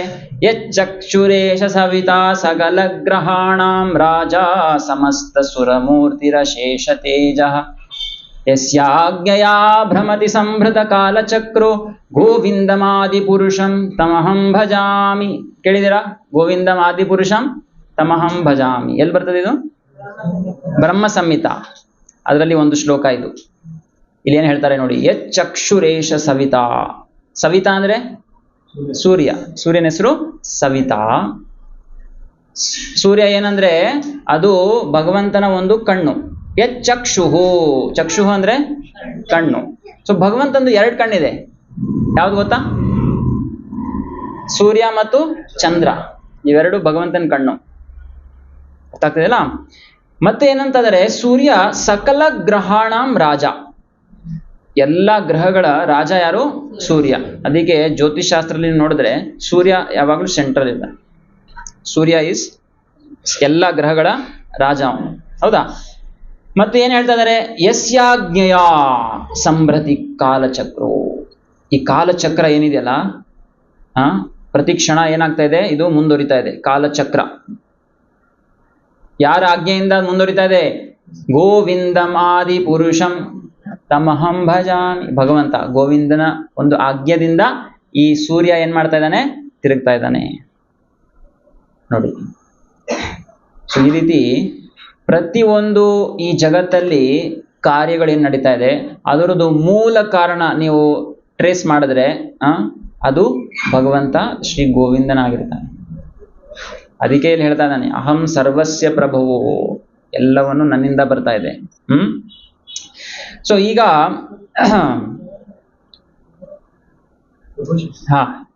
ಸೂರ್ಯ ಎಲ್ಲ ಗ್ರಹಗಳ ರಾಜ ಇಂದ್ರದೇವ ಮತ್ತೆ ಇಂದ್ರದೇವ. ಸೊ ಇಂದ್ರದೇವ ಅವನು ಸ್ವರ್ಗ ಇದೆಯಲ್ಲ, ಅದಕ್ಕೆ ಅವನು ಎಲ್ಲ ದೇವತೆಗಳಿಗೆ ರಾಜ. ಇಂದ್ರ ಎಲ್ಲಿರ್ತಾನೆ ಅಂದ್ರೆ ಸ್ವರ್ಗ ಲೋಕದಲ್ಲಿರ್ತಾನೆ. ಈ ಸೂರ್ಯ ಏನಿದೆ ಇದು ನಮ್ಮ ಅಸ್ಟ್ರಾಲಜಿ ಮಾಡ್ತೀವಲ್ಲ, ಇದು ಜ್ಯೋತಿಷ್ಯ, ಅದರಲ್ಲಿ ನವಗ್ರಹಗಳು ಬರ್ತದಲ್ಲ, ಅದರಲ್ಲಿ ಬರ್ತದೆ. ಸೊ ಸ್ವರ್ಗಲೋಕ ಅದರಲ್ಲಿ ತಗೊಳಂಗಿಲ್ಲ ನಾವು. ರಾಹು ಕೇತು ತಗೋತಾರೆ, ಆದರೆ ಸ್ವರ್ಗಲೋಕ ತಗೊಳಂಗಿಲ್ಲ. ಓಕೆ. ಸೊ ಎಲ್ಲ ದೇವತೆಗಳಲ್ಲಿ ಅವನು ರಾಜ ಅಂದ್ರೆ ಲೀಡರ್ ಆಗಿರ್ತಾನೆ, ಮ್ಯಾನೇಜರ್ ಆಗಿರ್ತಾನೆ. ಇಂದ್ರ ಯಾರು? ಮ್ಯಾನೇಜರ್. ಈಗ ನೋಡಿ, ಸೆಂಟರ್ ನಡೆಸ್ಬೇಕಂದ್ರೆ ಯಾರೋ ಮ್ಯಾನೇಜರ್ ಇರ್ತಾರಲ್ಲ, ಆ ಥರ. ಆದರೆ ಮ್ಯಾನೇಜರ್ ಅವರು ಸೀನಿಯರ್ ಮೋಸ್ಟ್ ಡಿವೋಟಿ ಆಗಿರಲ್ಲ, ಯಾರೋ ಒಬ್ರು ಮಹಾರಾಜ್ ಇರ್ತಾರೆ, ಆ ಥರ. ಹೌದಾ? ಸೊ ಇವರು ಲೀಡರ್, ಮ್ಯಾನೇಜರ್ ಇಂದ್ರ. ಸೊ ಈಗ ನೋಡಿ, ಭಗವಂತನೀಗ ತಿಳ್ಕೊಬೇಕಂದ್ರೆ ನಾವು ಹೆಂಗ್ ತಿಳ್ಕೊಬೋದು ಅಂತ ಪ್ರಶ್ನೆ ಬರ್ತದೆ. ಈಗ ಭಗವಂತನ ಬಗ್ಗೆ ನಾವು ಹೆಂಗ್ ತಿಳ್ಕೊಬೋದು? ಭಗವಂತ ಬಂದು ಹೇಳ್ತಾರೆ ನಮ್ಗೆ ಭಗವದ್ಗೀತಾ, ಇಲ್ಲ ತಾನೆ? ಸೊ ಹೆಂಗ್ ತಿಳ್ಕೊಬೇಕು? ಇಲ್ಲಿ ಒಂದು ಸುಂದರವಾದಂಥ ಶ್ಲೋಕ ಹೇಳ್ತಾರೆ ಬ್ರಹ್ಮದೇವರು. ನನ್ನಿಂದ ಹೇಳಿ. ತರ್ಕೋ ಪ್ರತಿಷ್ಠ ಶ್ರುತಯೋ ವಿಭಿನ್ನ ನಾಸಾ ಋಷಿರ್ಯಸ್ಯ ಮತಂ ನ ಭಿನ್ನಂ ಧರ್ಮಸ್ಯ ತತ್ವಂ ನಿಹಿತಂ ಗುಹಾಯ ಮಹಾಜನೋ ಯೇನ ಗತಾ ಸಪಂತ. ನೋಡಿ, ತರ್ಕ ಮಾಡೋದ್ರಿಂದ ಭಗವಂತನ ತಿಳ್ಕೊಳಕ್ ಸಾಧ್ಯ ಇಲ್ಲ. ತರ್ಕ ಅಂದ್ರೆ ಗೊತ್ತಾ? ಇವನೇನೋ ಒಂದು ಹೇಳ್ತಾನೆ, ಅವನು ಇನ್ನೊಬ್ನ ಹೇಳ್ತಾನೆ, ಇನ್ನೊಂದು ಹೇಳ್ತಾನೆ. ಈ ರೀತಿ ಮಾಡಿದ್ರೆ ನಾವು ಭಗವಂತನ ತಿಳ್ಕೊಳಕ್ಕಾಗಲ್ಲ ಅಂತ. ಯಾಕಂದ್ರೆ ಶ್ರುತಯೋ ವಿಭಿನ್ನ, ಈ ಏನು ಶಾಸ್ತ್ರಗಳಿದೆಯಲ್ಲ, ಇದೆಲ್ಲ ಬಹಳ ಏನಂದ್ರೆ ದೀರ್ಘವಾಗಿದೆ, ಎಷ್ಟೊಂದಿದೆ, ವಿಸ್ತಾರವಾಗಿದೆ. ಸೊ ಮತ್ತೆ ಋಷಿ ಮುನಿಗಳು ಅವ್ರು ಏನ್ ಮಾಡ್ತಾರಂದ್ರೆ ಮನಸ್ಸನ್ನು ಓಡಿಸಿ ಅವ್ರಿಗೆ ಏನ್ ಮಾಡ್ತಾರೆ ಅಂದ್ರೆ ಊಹಾತ್ಮ ಚಿಂತೆಗಳು ಮಾಡ್ತಾರೆ. ಊಹಾತ್ಮ ಚಿಂತೆಗಳು ಮಾಡಿ ಅವ್ರದೇ ಒಂದು ಮತವನ್ನು ಬರೀತಾರೆ, ಮತ್ತು ಇಷ್ಟೊಂದು ಬುಕ್ಸ್ಗಳು ಬರಿತಾ ಇರ್ತಾರೆ. ನೀವು ಇವತ್ತು ನೋಡ್ಬೋದಲ್ಲ, ಎಷ್ಟೊಂದು ಬುಕ್ಸ್ ಇರ್ತದೆ ದೇವ್ರ ಬಗ್ಗೆ, ಈ ಜಗತ್ ಬಗ್ಗೆ, ಜೀವನದ ಬಗ್ಗೆ ಎಷ್ಟೊಂದು ಬುಕ್ಸ್ಗಳು ಬರ್ತಾ ಇರ್ತದೆ ಲೈಬ್ರರಿಯಲ್ಲಿ. ಸೊ ಈ ರೀತಿ ನಾವು ಈ ತತ್ವವನ್ನು ತಿಳ್ಕೊಬೋದಾ? ಭಗವಂತನ ತಿಳ್ಕೊಬೋದಾ? ಇಲ್ಲ ಅಂತ, ತಿಳ್ಕೊಳಕ್ ಸಾಧ್ಯ ಇಲ್ಲ. ಸೊ ಹೆಂಗ್ ತಿಳ್ಕೊಬೋದು? ಧರ್ಮಸ್ಯ ತತ್ವಂ ನಿಹಿತಂ ಗುಹಾಯ. ಇದು ಬಹಳ ಸೀಕ್ರೆಟ್ ಆಗಿದೆ, ಗುಹ್ಯವಾಗಿದೆ.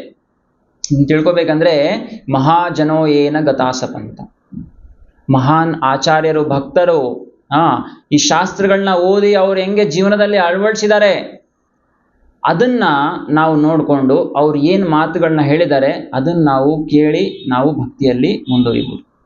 ಈ ರೀತಿ ನಾವು ಭಗವಂತನ ತಿಳ್ಕೊಬಹುದು. ಅರ್ಥ ಆಗ್ತದಲ್ಲ?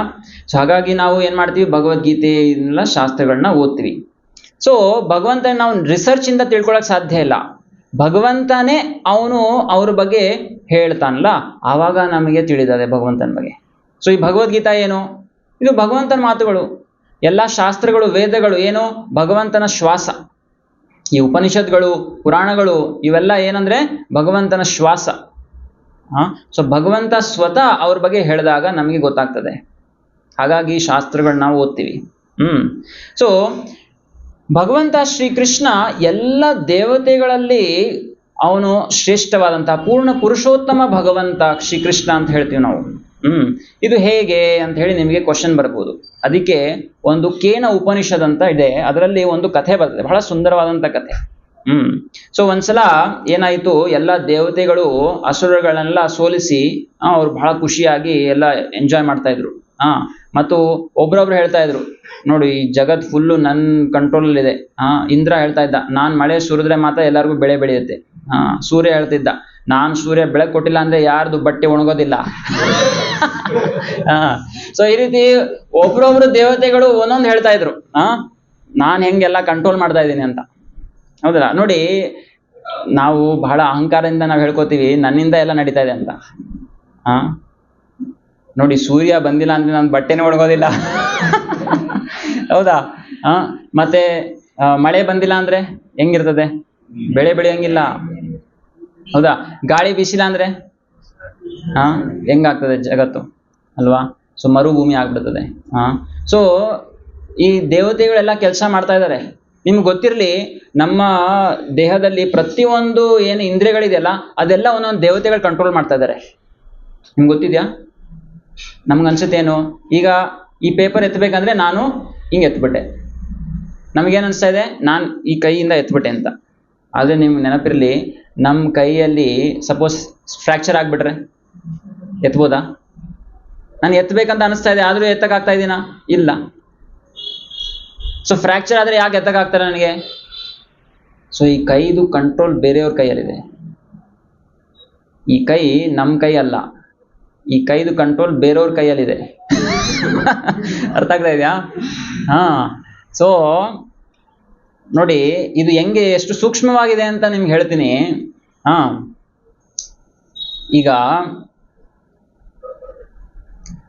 ಈಗ ನಾನು ಇದನ್ನ ಎತ್ತಬೇಕಂದ್ರೆ ನಾನು ಏನ್ ಮಾಡ್ತೀನಿ ಅಂದ್ರೆ, ಜಸ್ಟ್ ನಾನು ಆಸೆ ಪಡಬೇಕು ಫಸ್ಟ್.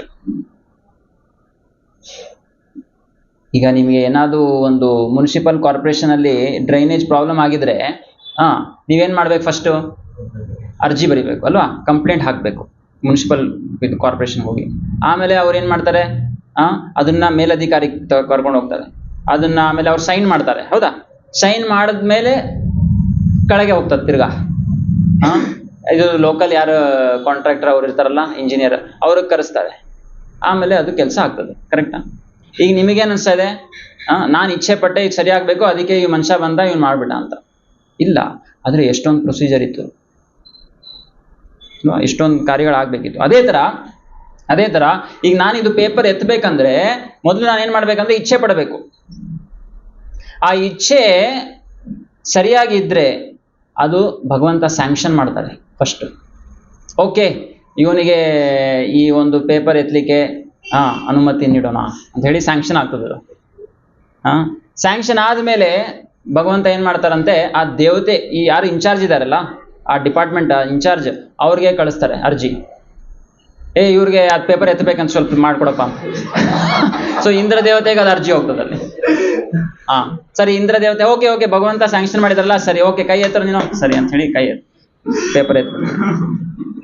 ಸೊ ಇಷ್ಟು ಕೆಲಸ ಇದೆ ಒಂದು ಪೇಪರ್ ನಾವು ಎತ್ತಬೇಕಂದ್ರೆ ಕೈಯಿಂದ. ಈ ತರ ಇದೆ, ಕಾಂಪ್ಲೆಕ್ಸ್ ಇದೆ, ತುಂಬಾ ಕಾಂಪ್ಲೆಕ್ಸ್ ಇದೆ. ನಮಗೇನು ಅನ್ಸುತ್ತೆ, ನಾವು ಎಲ್ಲ ಆರಾಮಾಗಿ ಮಾಡ್ತಾ ಇದೀವಿ ಅಂತ. ಇಲ್ಲ, ಈಗ ನೋಡಿ, ಜಸ್ಟ್ ನೀವು ನಡಿಬೇಕಂದ್ರೆ ಇಷ್ಟು ಕಷ್ಟ ಇರ್ತದೆ ಗೊತ್ತಾ? ನಾವೆಲ್ಲ ಇಂಜಿನಿಯರ್ ಓದಿದ್ವಲ್ಲ, ನಾವು ಇಲ್ಲಿ ರೋಬೋಟಿಕ್ಸ್ ಅಂತ ಹೇಳಿ ಮಾಡ್ತಾರೆ ಜನ, ರೋಬೋಟಿಕ್ಸ್. ಒಂದು ರೋಬೋಟ್ನ ಅದನ್ನ ನಿಲ್ಲಿಸ್ಲಿಕ್ಕೆ 20-30 ಮಂದಿ ಇಂಜಿನಿಯರ್ ಎಲ್ಲ ತಲೆ ಓಡಿಸ್ಬೇಕಾಗ್ತದೆ ಕಂಪ್ಯೂಟರ್ ಕೂತ್ಕೊಂಡು. ಸ್ವಲ್ಪ ಹೋದ್ರೆ ಬಿದ್ದೋಗ್ಬಿಡ್ತದೆ. ಅದು ನಿಂತ್ಕೋಬೇಕಂದ್ರೆ ಅಷ್ಟು ಕಷ್ಟ ಇದೆ. ಜಸ್ಟ್ ನೀವು ತಿಳ್ಕೊಳ್ಳಿ, ನಾವೇನೋ ಆರಾಮಾಗಿ ನಿಂತು ಬಿಡ್ತೀವಿ ಹಿಂಗೆ. ಇಲ್ಲ, ಅದು ರೋಬೋಟ್ ಮಾಡಬೇಕಂದ್ರೆ ಅದು ಎಷ್ಟು ಕಷ್ಟ ಇದೆ. ನಾವು ಮೆಟ್ಲು ಹತ್ಬೇಕಂದ್ರೆ ಆರಾಮಾಗಿ ಹತ್ಬಿಡ್ತೀವಿ. ಆ ರೋಬೋಟ್ನ ನಿಲ್ಸೋದೇ ಕಷ್ಟ, ಅದು ಮೆಟ್ಲು ಹತ್ಸೋದು ಮುಗೀತ್ ಕತೆ. ಬಹಳ ಕಷ್ಟ ಇದೆ. ಈಗ ನೋಡಿ, ಯಾರಿಗೆ ಸ್ವಲ್ಪ ಬ್ರೈನ್ದು ಪ್ರಾಬ್ಲಮ್ ಇರ್ತದಲ್ಲ, ನೀವು ನೋಡಿರ್ತೀರಾ, ಕೆಲವೊಬ್ಬರಿಗೆ ಸ್ವಲ್ಪ ಪ್ರಾಬ್ಲಮ್ ಇರ್ತದೆ, ಅವ್ರಿಗೆ ನಿಂತ್ಕೊಳ್ಳೋಕೆ ಸರಿ ಆಗೋದಿಲ್ಲ. ನೋಡಿದ್ರೆ ನೀವು, ಅವ್ರು ನಡೆಯೋಕ್ಕೆ ಸರಿಯಾಗಿ ನೋಡಿದ್ರೆ ಗೊತ್ತಾಗ್ತದೆ ಇವ್ರಿಗೆ ಏನೋ ಪ್ರಾಬ್ಲಮ್ ಇದೆ ಅಂತ. ಹೌದಾ? ಹಂಗಂದ್ರೆ ನಾವು ಆರಾಮಾಗಿ ನಡೀತಾ ಇದೀವಿ ಅಂದ್ರೆ ಇದ್ರ ಹಿಂದೆ ಎಷ್ಟು ಬ್ರೈನ್ದು ಇಷ್ಟು ಏನೇನೋ ಸಿಸ್ಟಮ್ ನಡೀತಾ ಇದೆ. ಇದೆಲ್ಲ ದೇವತೆಗಳು ನಡೆಸ್ತಾ ಇದ್ದಾರೆ ಅಂತ ತಿಳ್ಕೊಬೇಕು ನಾವು. ಮತ್ತೆ ಭಗವಂತನ ಒಂದು ಇಚ್ಛೆ ಇದೆ. ಸೊ ಭಗವಂತ ಒಂದ್ಸಲ ನೋಡ್ದ, ಎಲ್ಲ ದೇವತೆಗಳಿಗೆ ಬಹಳ ಏನಾಗಿದೆ, ಅಹಂಕಾರ ಆಗಿದೆ. ನಾವೆಲ್ಲ ನಡೆಸ್ತಾ ಇದ್ವಿ, ಎಲ್ಲ ಮನುಷ್ಯರು ನಮ್ಮಿಂದ ಕೆಲಸ ಮಾಡ್ತಾರೆ. ಇಂದ್ರ ಅನ್ಕೊಡ, ನಾನ್ ಸ್ಯಾಂಕ್ಷನ್ ಕೊಟ್ಲ ಅಂದ್ರೆ ಯಾರು ಕೈ ಎತ್ತಂಗಿಲ್ಲ. ಮತ್ತೆ ನೋಡಿ, ಕಣ್ಣಿಗೆ ಯಾರು ಗೊತ್ತಾ ದೇವತೆ? ಸೂರ್ಯ. ಕಣ್ಣಿಗೆ ಯಾರು ದೇವತೆ? ಸೂರ್ಯ. ಸೊ ಸೂರ್ಯ ಅಂತಿದ್ದ, ನನ್ನಿಂದ ಎಲ್ಲರೂ ನೋಡ್ತಾ ಇದ್ದಾರೆ ಜಗತ್ನಲ್ಲಿ, ನಾನ್ ಪವರ್ ತೆಗೆದ್ಬಿಟ್ರೆ ಯಾರು ನೋಡಕ್ ಸಾಧ್ಯ ಇಲ್ಲ, ಎಲ್ಲರೂ ಕೂಡ್ರು ಆಗ್ಬಿಡ್ತಾರೆ. ಮತ್ತೆ ಕಿವಿಗೆ ದೇವತೆ ಯಾರು ಗೊತ್ತಾ? ಕಿವಿಗೆ ಯಾರು ದೇವತೆ? ದಿಕ್ ದೇವತೆ. ದಿಕ್ ದೇವತೆ ಅಂದ್ರೆ ಡೈರೆಕ್ಷನ್ ಡೆಮಿಗಾಡ್ಸ್ ಅಂತಾರೆ ಇಂಗ್ಲಿಷಲ್ಲಿ. ನಾರ್ತ್ ಈಸ್ಟ್ ಸೌತ್ ವೆಸ್ಟ್ ಅಂತೀವಲ್ಲ, ಇವೆಲ್ಲ ದಿಕ್ ದೇವತೆ. ಮೂಗಿಗೆ ಯಾರು ದೇವತೆ ಗೊತ್ತಾ? ಅಶ್ವಿನಿ ಕುಮಾರಗಳು. ಕೇಳಿದಿರಾ ಹೆಸರು? ಅಶ್ವಿನಿ ಕುಮಾರಗಳು. ಈ ರೀತಿ ಬೇರೆ ಬೇರೆ ದೇವತೆಗಳಿದ್ದಾರೆ. ಓಕೆ, ಸೊ ಈಗ ಏನಾಯ್ತಂದ್ರೆ ಸೊ ಭಗವಂತ ನೋಡಿದ್ರು. ನೋಡಿ, ಭಗವಂತನಿಗೆ ಯಾವತ್ತೂ ನಮ್ಮಲ್ಲಿ ಅಹಂಕಾರ ಬಂದ್ಬಿಟ್ರೆ ಅದು ಯಾವತ್ತೂ ಇಷ್ಟ ಇಲ್ಲ. ಬೈಬಲಲ್ಲೂ ಹೇಳಿದ್ದಾರೆ, only the meek and humble can enter into kingdom of God. ಅಂದ್ರೆ ಯಾರು ನಮ್ರವಾಗಿರ್ತಾರಲ್ಲ ಜೀವನದಲ್ಲಿ, ಅವ್ರು ಮಾತ್ರ ಭಗವಂತನ ಪಡ್ಕೊಳಕ್ ಸಾಧ್ಯ. ಯಾರಲ್ಲಿ ಬಹಳ ಅಹಂಕಾರ ಸೊಕ್ಕು ಬರ್ತದಲ್ಲ, ನಾನು ಇದು ಮಾಡಿದ್ದೀನಿ, ನಾ ಅದು ಮಾಡಿದ್ದೀನಿ, ಸೊ ಅವ್ರಿಗೆ ಏನಾಗುತ್ತೆ, ಭಗವಂತನ ಕೃಪೆ ಸಿಗೋಂಗಿಲ್ಲ ಅಂತೆ.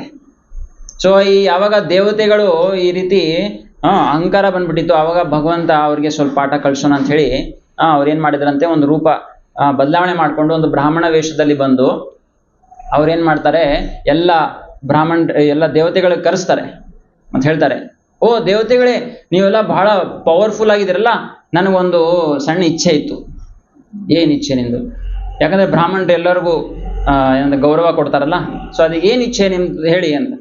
ಸೊ ಈ ಟೇಬಲ್ ಮೇಲೆ ಏನ್ ಮಾಡಿದ್ರಂತೆ, ಒಂದು ಹುಲ್ಲಿನ ಕಡ್ಡಿ ಇಟ್ರಿ, ಹಿಂಗೆ ಟೇಬಲ್ ಮೇಲೆ ಹಿಂಗೆ ಹುಲ್ಲಿನ ಕಡ್ಡಿ ಇಟ್ರು, ಆಯ್ತಾ. ಸೊ ಅವ್ರು ಹೇಳಿದ್ರು, ಈಗ ಒಬ್ರೊಬ್ರಾಗಿ ನಾನು ಕರಿತೀನಿ, ಮುಂದೆ ನೀವು ಬಂದು ನಾನು ಏನು ಹೇಳ್ತೀನಿ ಅದನ್ನ ಮಾಡಬೇಕು. ಸರಿ, ಏನು ಮಾಡೋಣ? ಓಕೆ, ಸೊ ಮೊದಲು ವಾಯು ದೇವತೆ ಕರೆದ್ರು. ಎಲ್ಲರೂ ದೇವತೆಗಳು ಇದ್ದಾರೆ, ನೋಡ್ತಾ ಇದ್ದಾರೆ. ಸೊ ವಾಯು ದೇವತೆ ಕರೆದ್ರು, ನೀವು ಗಾಳಿ ಬೀಸಿ ಈ ಒಂದು ಕಡ್ಡಿ ಇದೆಯಲ್ಲ, ಇದನ್ನ ಕೆಳಗೆ ಬೀಳಿಸ್ತೀರಾ ಅಂತ ಹೇಳಿ ಹೇಳ್ತಾರೆ. ಯಾರು? ಭಗವಂತನೇ ಕೇಳ್ತಾರೆ ವಾಯುದೇವತೆಗೆ. ವಾಯುದೇವತೆಗೆ ಒಂಥರ ಸಂಕೋಚ, ಅಪಮಾನ ಆಗ್ತದೆ, ಅಪಮಾನ ಆದಂಗೆ ಅನಿಸ್ತದೆ. ಬ್ರಾಹ್ಮಣ್ರಿ, ನೀವು ಸ್ವಲ್ಪ ವಿಚಾರ ಮಾಡ್ರಿ, ಯಾರು ಕೇಳ್ತೀರಿ ನೀವು? ಸ್ವಲ್ಪ ವಿಚಾರ ಮಾಡಿ ಆಮೇಲೆ ಕೇಳ್ರಿ ಸರ್. ಅಂದ್ರೆ ನಾವು ವಾಯುದೇವತೆ ಇದ್ದೀವಿ, ನಾವು ಕೈತಾನ್ ಫ್ಯಾನ್ ಅಲ್ರಿ, ವಾಯುದೇವತೆ ಇಲ್ರಿ, ನಾವು ಬ್ರಾಹ್ಮಣರ, ನೀವು ಸ್ವಲ್ಪ ರಿಕ್ವೆಸ್ಟ್ ಇದೆ ಮಾಡ್ರಿಲ್ಲ. ಆಮೇಲೆ ವಾಯುದೇವತೆ ಸುಮ್ಮನೆ ಅವನ್ ಏನು ಎನರ್ಜಿ ಇತ್ತಲ್ಲ, ಅದರಲ್ಲಿ 0.00001% ಎನರ್ಜಿ ಹಾಕಿ ಹಿಂಗೆ ಮಾಡ್ದ, ಬೀಳಲಿಲ್ಲ. ಯಾಕಂದ್ರೆ ಅಷ್ಟು ಪವರ್ ಹಾಕಿ ಆಮೇಲೆ ಅದು ಏನೋ ಆಗಿಲ್ಲ ಅಂದ್ರೆ ಸುಮ್ಮನೆ ಸಮಸ್ಯೆ ಆಗುತ್ತೆ. ಸ್ವಲ್ಪ ಎನರ್ಜಿ ಕೊಟ್ಟು ಆಗಿಲ್ಲ, ಏನಪ್ಪ ಇದು ಆಗ್ತಾ ಇಲ್ಲ ಅಂತ ಹೇಳಿ ಸ್ವಲ್ಪ ಆಕ್ಸಿಲೇಟರ್ ಜಾಸ್ತಿ ಮಾಡಿದ್ರು, ಏನೂ ಆಗ್ತಾ ಇಲ್ಲ. ಏನಿದು ವಿಚಿತ್ರವಾಗಿದೆ, ಸ್ವಲ್ಪ ಜಾಸ್ತಿ ಎನರ್ಜಿ ಹಾಕೋಣ ಅಂತ ಹೇಳಿ ಸೆಕೆಂಡ್ ಗೇರ್ಗೆ ಹೋದ್ರು, ಆಗಲೂ ಏನೂ ಆಗ್ತಿಲ್ಲ.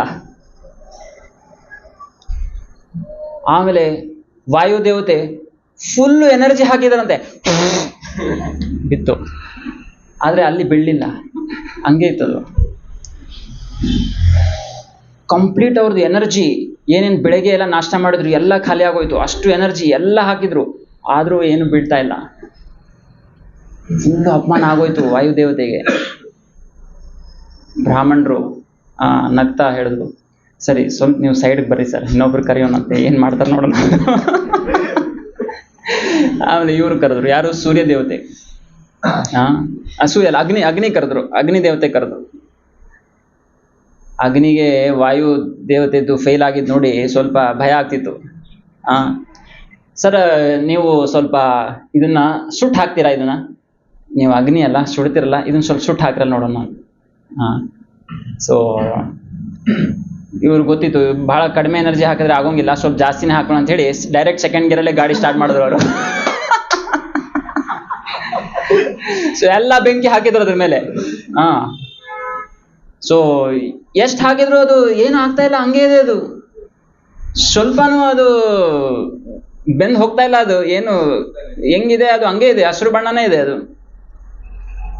ಆಮೇಲೆ ಅಗ್ನಿ ಕಂಪ್ಲೀಟ್ ಎಲ್ಲ ಎನರ್ಜಿ ಅದ್ರ ಮೇಲೆ ಹಾಕಿದ್ರು, ಆದ್ರೂ ಏನಾಗ್ಲಿಲ್ಲ. ಸುಸ್ತಾಗಿ ಹಂಗೆ ಬಿದ್ದೋದ್ರು. ಅಲ್ಲಿ ಸೈಡ್ ನೀವು ಸೈಡ್ ಬರ್ರಿ, ಸ್ವಲ್ಪ ನೀವು ಸೈಡ್ ಬರ್ರಿ. ಆಮೇಲೆ ಇಂದ್ರ ದೇವತೆ ಅಲ್ಲಿಂದ ನೋಡ್ತಾ ಇದೆ, ಏನ್ರಪ್ಪ ಏನಾಗ್ತಿದೆ, ನೀವು ಎಲ್ಲ ಮೀಟಿಂಗ್ ಆಗ್ತಾ ಇದೆ, ಏನಾಯ್ತು? ಬ್ರಾಹ್ಮಣರು, ಬರ್ರಿ ನೀವೆಲ್ಲ ಲೀಡ್ರು, ಬರ್ರಿ ಮುಂದೆ ಬರ್ರಿ. ಸೊ ನಿಮ್ದೇನ್ರಿ ಎನರ್ಜಿ?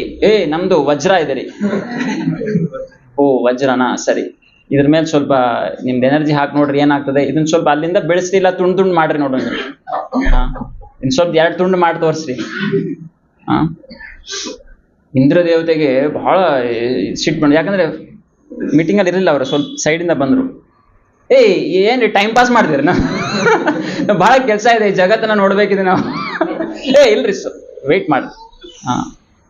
ಬ್ರಾಹ್ಮಣರಿದೀವಿ ನಾವು, ಸ್ವಲ್ಪ ನಮ್ಗೇನು ಇಚ್ಛೆ ಇದೆ ಅಂತ ಪೂರೈಕೆ ಮಾಡ್ರಲ್ಲ. ಸರಿ ಅಂತ ಹೇಳಿ ವಜ್ರಪಾತ್ ಮಾಡೋದು ಅದ್ರ ಮೇಲೆ. ಏನು ಆಗ್ತಾ ಇಲ್ಲ, ಹೆಂಗಿತ್ತು ಹಂಗೆ ಇದೆ. ಆಮೇಲೆ ಈ ಲೀಡರೇ ಸೋತೋದ್ರಂದ್ರೆ ಬೇರೆಯವರೆಲ್ಲ ಕೈ ಮುಗಿದು ಅಲ್ಲೇ ಏನಾಗ್ತಾ ಇದೆ ಅಂತ ಹೇಳಿ ಎಲ್ಲರೂ ಕೈ ಮುಗಿತಾರೆ ಬ್ರಾಹ್ಮಣರಿಗೆ. ಆಮೇಲೆ ಬ್ರಾಹ್ಮಣರು ಭಗವಂತನ ರೂಪ ತಾಳಿ ಎಲ್ಲರಿಗೂ ಹೇಳ್ತಾರೆ, ನೋಡ್ರಿ ನೀವು ಎಷ್ಟು ಅಹಂಕಾರ ನಿಮ್ಮಲ್ಲಿದೆ, ನೀವೊಂದು ಹುಲ್ಲಿನ ಕಡ್ಡಿನೂ ನೀವು ಅಲ್ಗಾಡ್ಸಕ್ಕಾಗಲ್ಲ, ನೀವಿಷ್ಟು ಅಹಂಕಾರದಿಂದ ನೀವೆಲ್ಲ ಮಾಡ್ತೀರಿ. ಸೊ ಆವತ್ತಿಂದ ಏನಾಯ್ತು, ಒಂದು ಸ್ಟೇಟ್ಮೆಂಟ್ ಬಂತು, ಏನಂದ್ರೆ ತೇಷಾಂ ಇಚ್ಛಾ ವಿನ ತೃಣಮಪಿನ ಚಲತಿ ಅಂತ ಹೇಳಿ. ಅಂದ್ರೆ ನಾವು ಹೇಳ್ತೀವಲ್ಲ, not even a grass can move without his will ಅಂತ ಇಂಗ್ಲಿಷಲ್ಲಿ. ಕನ್ನಡದಲ್ಲಿ ಏನು ಹೇಳ್ತೀವಿ? ಹುಲ್ಲಿನ ಕಡ್ಡಿನೂ ಅಲ್ಗಾಡೋದಿಲ್ಲ. ಸೊ ಈ ಒಂದು ಕಥೆ ಆದ್ಮೇಲೆ ಈ ಒಂದು ಸ್ಟೇಟ್ಮೆಂಟ್ ಬಂತು. ಸೊ ಈ ಸ್ಟೇಟ್ಮೆಂಟ್ ಹಿಂದೆ ಈ ತರ ಕಥೆ ಇದೆ, ಸುಂದರವಾದಂಥ ಕಥೆ. ಸೊ ಭಗವಂತ ಇಚ್ಛೆ ಇದ್ರೆ ಎಲ್ಲ ಆಗ್ತದೆ ಅಂತ ಹೇಳಿ ನಾವು ಇಲ್ಲಿಂದ ತಿಳ್ಕೊತೀವಿ. ಸೊ ಹಾಗಾಗಿ ಭಗವಂತನ ಒಂದು ಆಶ್ರಯ ಪಡ್ಕೊಂಡು ನಮ್ಮ ಜೀವನದ ಉದ್ದೇಶವನ್ನು ನಾವು ಪ್ರಾಪ್ತಿ ಮಾಡ್ಕೋಬೇಕು. ಸೊ ಈ ಜೀವನದ ಉದ್ದೇಶ ಏನು ನೋಡಿ, ಯಾರೊಬ್ರು ಹೇಳ್ತಾರೆ ನಮಗೆ ಒಳ್ಳೆ ದುಡ್ಡು ಬಂದರೆ, ಒಂದು ಕಾರ್ ಬಂಗ್ಲೋ ಮಾಡ್ಕೊಂಡ್ರೆ, ಒಳ್ಳೆ ಡಿಗ್ರಿ ಪಡ್ಕೊಂಡ್ರೆ, ಮತ್ತು ಒಳ್ಳೆ ಹೆಂಡತಿ ಸಿಕ್ಕಿದ್ರೆ, ಒಳ್ಳೆ ಮರಿ ಮಕ್ಕಳಾದರೆ ಎಲ್ಲ ನಮಗೆ ಸಕ್ಸಸ್ ಆಗ್ತದೆ ಜೀವನದಲ್ಲಿ. ಇದು ಉದ್ದೇಶ ಅಂತ ಸಾಕಷ್ಟು ಜನ ಹೇಳ್ತಾರೆ. 99% ಜನ ಇದೇ ಹೇಳ್ತಾರೆ, ಹೌದಾ? ಆದರೆ ಯಾವಾಗ ನಾವು ಆಧ್ಯಾತ್ಮಿಕ ಜೀವನದಲ್ಲಿ ಬರ್ತೀವಲ್ಲ, ಆವಾಗ ನಮಗೆ ಗೊತ್ತಾಗ್ತದೆ ನಮ್ಮ ಏನು ಜೀವನ ಉದ್ದೇಶ. ಫಸ್ಟ್ ಮೊದಲು ಏನು ಗೊತ್ತಾಗ್ತದೆ ಅಂದರೆ, ನಾವು ಈ ಶರೀರ ಅಲ್ಲ, ನಾವು ಆತ್ಮ ಅಂತ ಹೇಳಿ ಗೊತ್ತಾಗ್ತದೆ. ಎಲ್ಲಿವರೆಗೂ ನಾವು ಈ ಶರೀರ ಅಂತ ಹೇಳಿ ಅನ್ಕೊಂಡಿರೋ ಜೀವನ ಮಾಡ್ತಿರ್ತೀವಲ್ಲ, ಅಲ್ಲಿವರೆಗೂ ನಾವು ಏನು ಅನ್ಕೋತೀವಿ, ಇವೆಲ್ಲ ನನ್ನ ಉದ್ದೇಶ ಏನು, ಒಳ್ಳೆ ಕಾರು, ಒಳ್ಳೆ ಬಂಗ್ಲೋ, ಒಳ್ಳೆ ಜಾಬು, ಇದೆಲ್ಲ ಆಗ್ಬೇಕಂತ. ಯಾವಾಗ ನಿಮಗೆ ನಾನು ಈ ಶರೀರ ಅಲ್ಲ ಆತ್ಮ ಅಂತ ಹೇಳಿ ಗೊತ್ತಾಗ್ತದೆ, ಆವಾಗ ನಿಮ್ದು ಉದ್ದೇಶಗಳು ಚೇಂಜ್ ಆಗ್ತದೆ. ಸೊ ಆತ್ಮ ಈ ಜಗತ್ತಲ್ಲಿ ಹಲವಾರು ಜನ್ಮಗಳಿಂದ ಏನ್ ಮಾಡ್ತಾ ಇದೆ, ಒಂದು ಯೋನಿಯಿಂದ ಇನ್ನೊಂದು ಯೋನಿ ಹರಡ್ತಾನೆ ಇದೆ. ಪುನರಪಿ ಜನನಂ ಪುನರಪಿ ಮರಣಂ ಪುನರಪಿ ಜನನಿ ಜಠರೇ ಶಯನಂ ಇಹ ಸಂಸಾರೆ ಬಹುದುಸ್ತಾರೆ ಇಹ ಸಂಸಾರೆ ಬಹುದುಸ್ತಾರೆ ಕೃಪಯಾ ಪಾರೆ ಪಾಹಿ ಮುರಾರೆ ಭಜ ಗೋವಿಂದಂ ಗೋವಿಂದಂ ಭಜ ಮೂಢಮತೆ. ಆದಿ ಶಂಕರಾಚಾರ್ಯ ಹೇಳ್ತಾರೆ, ಪ್ರತಿ ಜನ್ಮ ಏನ್ ಮಾಡ್ತಾ ಇದ್ವಿ ನಾವು, ಜನನಿ ಜಠರದಲ್ಲಿ ಶಯನ ಮಾಡ್ತಾ ಇದ್ವಿ. ಪುನರಪಿ ಜನನಂ ಪುನರಪಿ ಮರಣಂ, ಇದೇ ನಡೀತಾ ಇದೆ, ಪ್ರತಿ ಜನ್ಮ ಇದೇ ನಡೀತಾ ಇದೆ. ಇಷ್ಟು ಕಷ್ಟಪಟ್ಟು ನಾವು ಇಷ್ಟು ದುಡಿತೀವಿ, ಇಷ್ಟು ಕಾರು ಬಂಗ್ಲೋ ಸಂಪತ್ತು ಎಲ್ಲ ನಾವು ಪಡ್ಕೋತೀವಿ. ಆದರೆ ಕೊನೆಯದಾಗಿ ಏನು ಮಾಡ್ತೀವಿ, ಇದನ್ನೆಲ್ಲ ಬಿಟ್ಟು ಇನ್ನೊಂದು ದೇಹಕ್ಕೆ ಹೋಗ್ತಾ ಇರ್ತೀವಿ. ಪ್ರತಿ ಸಲ ಈ ಥರ ಮಾಡ್ತಾ ಇದ್ದೀವಿ ನಾವು. ಸೊ ಯಾವಾಗ ನಮಗೆ ಭಕ್ತರ ಸಂಘ ಸಿಗ್ತದೆ, ಯಾವಾಗ ಭಗವದ್ಗೀತೆ ಸಂಪರ್ಕ ಆಗ್ತದೆ, ಆವಾಗ ನಮ್ಗೆ ಗೊತ್ತಾಗ್ತದೆ ಏನು, ಈ ಸಂಸಾರ ಏನಿದೆ ಬಹು ದುಸ್ತಾರೆ, ಅಂದ್ರೆ ಬಹಳ ಕಷ್ಟಮಯವಾಗಿದೆ. ಈ ಒಂದು ಸಂಸಾರ ಯಾವ ತರ ಇದೆ, ಬಹಳ ಕಷ್ಟದಾಯಕವಾಗಿದೆ. ನೋಡಿ ಎಷ್ಟೊಂದು ಜನ, ಎಷ್ಟು ರೋಗಗಳು ಬರ್ತದೆ, ಎಷ್ಟೊಂದು ಜನ ಸಾಯ್ತಾ ಇದ್ದಾರೆ. ಯಾರ್ಯಾರಿಗೆ ಇಲ್ಲಿವರೆಗೂ ರೋಗ ಬಂದಿಲ್ಲ? ಯಾರು ಇದ್ದೀರಾ ಆ ಥರ? Special superman ಯಾರಿದ್ದೀರಾ?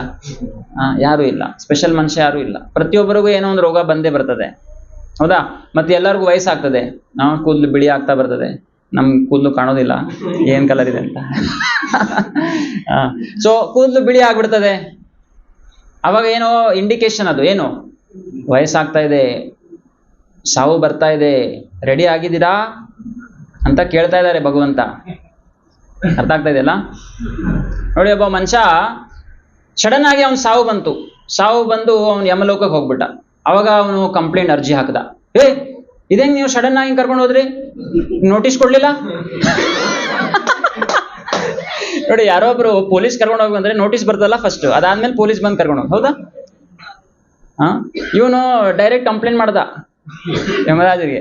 ಎಲ್ರಿ ನೋಟಿಸ್ ಎಲ್ರಿ ನಿಮ್ದು ಅಂತ. ಅವಾಗ ಯಮರಾಜರು ಹೇಳ್ತಾರೆ, ನೋಟಿಸ್ ಬಂದಿಲ್ಲ ನಿನಗೆ? 4 ನೋಟಿಸ್ ಬಂದು. ಹಾ 4 ನೋಟಿಸ್ ಬಂದು. ಹೆಂಗ್ ಬಂದು? ಹಾ ನಿನ್ ಕೂದಲು ಬಿಳಿ ಆದಾಗ ನೀನೇನ್ ಮಾಡಿದೆ? ಗೋದ್ರೇಜ್ ಹೇರ್ ಡೈ ಹಾಕೊಂಡೆ ಚೆನ್ನಾಗೆ. ಆ ನೋಟಿಸ್ ನೀನ್ ಹರಿದು ಹಾಕ್ದೆ. ಯಾವಾಗ ನೀನು ಎಷ್ಟು ಚೆನ್ನಾಗೆ ಎಲ್ಲ ಲಡ್ಡು ಎಲ್ಲ ತಿಂತಾ ಇದ್ದೆ, ಗಟ್ಟಿ ಇರೋ ಲಡ್ಡು, ಕಲ್ಲಿದ್ದಾಗ ಲಡ್ಡು ಇರೋವೆಲ್ಲ ತಿಂತಾ ಇದ್ದೆ. ಅದಾದ್ಮೇಲೆ ಸ್ವಲ್ಪ ಕಷ್ಟ ಆಗ್ತಿತ್ತು, ಹಲ್ಲು ನೋವು ಬರ್ತಿತ್ತು, ಮತ್ತೆ ಅದೇನದು ರೂಟ್ ಕೆನಾಲ್ ಅವೆಲ್ಲ ಆಯ್ತು. ಆಮೇಲೆ ಡಾಕ್ಟರ್ ಹೇಳ್ದ, ಎಲ್ಲ ಹೋಗೋವು, ಈಗ ಸೆಟ್ ಹಾಕೋಬೇಕು ನೀವು. ನೀನು ಆರಾಮಾಗಿ ಏನ್ ಮಾಡಿದೆ? ಅವೆಲ್ಲ ಹಲ್ಲೆಲ್ಲ ತೆಗೆದು ಸೆಟ್ ಹಾಕೊಂಡ್ಬಿಟ್ಟೆ. ಇನ್ನೊಂದು ನೋಟಿಸ್ ಹರಿದು ಹಾಕದೆ. ಹಲ್ಲು ಒಂದೊಂದು ಬಿದ್ದಾಗ ಅದು ಏನಿತ್ತದು? ನೋಟಿಸ್ ಇತ್ತದು. ಹೌದಾ? ಯಾವಾಗ ಸಣ್ಣ ಇರುವಾಗ ನೀನು ಎಷ್ಟು ಚೆನ್ನಾಗಿ ಓಡಾಡ್ತಾ ಇದ್ದೆ, ನಡೀತಾ ಇದ್ದೆ. ಯಾವಾಗ ಮಂಡಿ ನೋವು ಸ್ಟಾರ್ಟ್ ಆಯ್ತು ನಿನಗೆ, ಆವಾಗ ಡಾಕ್ಟರ್ ಹತ್ರ ಹೋದಾಗ ನೀ ರೀಪ್ಲೇಸ್ಮೆಂಟ್ ಸರ್ಜರಿ ಮಾಡ್ಬೇಕಂತ ಹೇಳಿದ್ರಲ್ಲ, ಅವಾಗ ನೀನೇನ್ ಮಾಡ್ದೆ? ನಮ್ಮ ಹತ್ರ ಸಾಕಷ್ಟು ದುಡ್ಡಿದೆ ರೀ, ಸರ್ಜರಿ ಮಾಡ್ಕೊಂಡು ನಾವು ಆರಾಮಾಗಿ ನೋಡು ಎಷ್ಟು ಚೆಂದ ನಡೀತಾ ಇದ್ದೀನಿ ನಾನು ಅಂತ ತೋರಿಸ್ಕೊಂಡೆಲ್ಲ 3ನೇ ನೋಟಿಸ್ನ ಹರಿದು ಹಾಕದೆ. ಯಾವಾಗ ನೀನು ಸಣ್ಣವರಿರುವಾಗ ಎಷ್ಟು ಚೆನ್ನಾಗಿ ದೂರದೆಲ್ಲ ನೋಡ್ತಾ ಇದ್ದೆ, ಮತ್ತೆ ಎಲ್ಲ ನ್ಯೂಸ್ ಪೇಪರ್ ಓದ್ತಾ ಇದ್ದೆ. ಯಾವಾಗ ಸ್ವಲ್ಪ ಬ್ಲರ್ ಆಗ್ತಿತ್ತು, ನಿನಗೆ ಕಣ್ಣಿಗೆ ಕಾಣ್ತಾ ಇರಲಿಲ್ಲ, 4ನೇ ನೋಟಿಸ್ ಕಳಿಸಿದ್ನೋ ಇಲ್ವೋ? ನೀನೇನ್ ಮಾಡಿದೆ? ಕ್ಯಾಟ್ರಾಕ್ಟ್ ಆಪರೇಷನ್ ಮಾಡ್ಕೊಂಡೆ.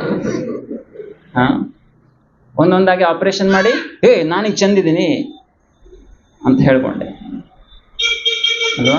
ಈ ರೀತಿ 4 ನೋಟಿಸ್ ಕಳಿದೆ ನಿನಗೆ. ಒಂದೊಂದು ನೋಟಿಸ್ ಹರಿದು ಹಾಕಿ ಆಮೇಲೆ ನೋಟಿಸ್ ಕೊಡ್ಲ ಅಂತ್ಯ. ಸೊ ಈ ರೀತಿ ಬೈತಾರೆ.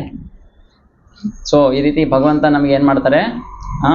ಇಂಡಿಕೇಶನ್ ಕೊಡ್ತಾ ಇರ್ತಾರೆ. ವಯಸ್ಸಾಗ್ತಾ ಇದೆ, ಸೊ ಈ ದುಃಖಗಳು ಬರ್ತಾ ಇದೆ, ಕೊನೆಯದಾಗಿ ಸಾವು ಬರ್ತದೆ.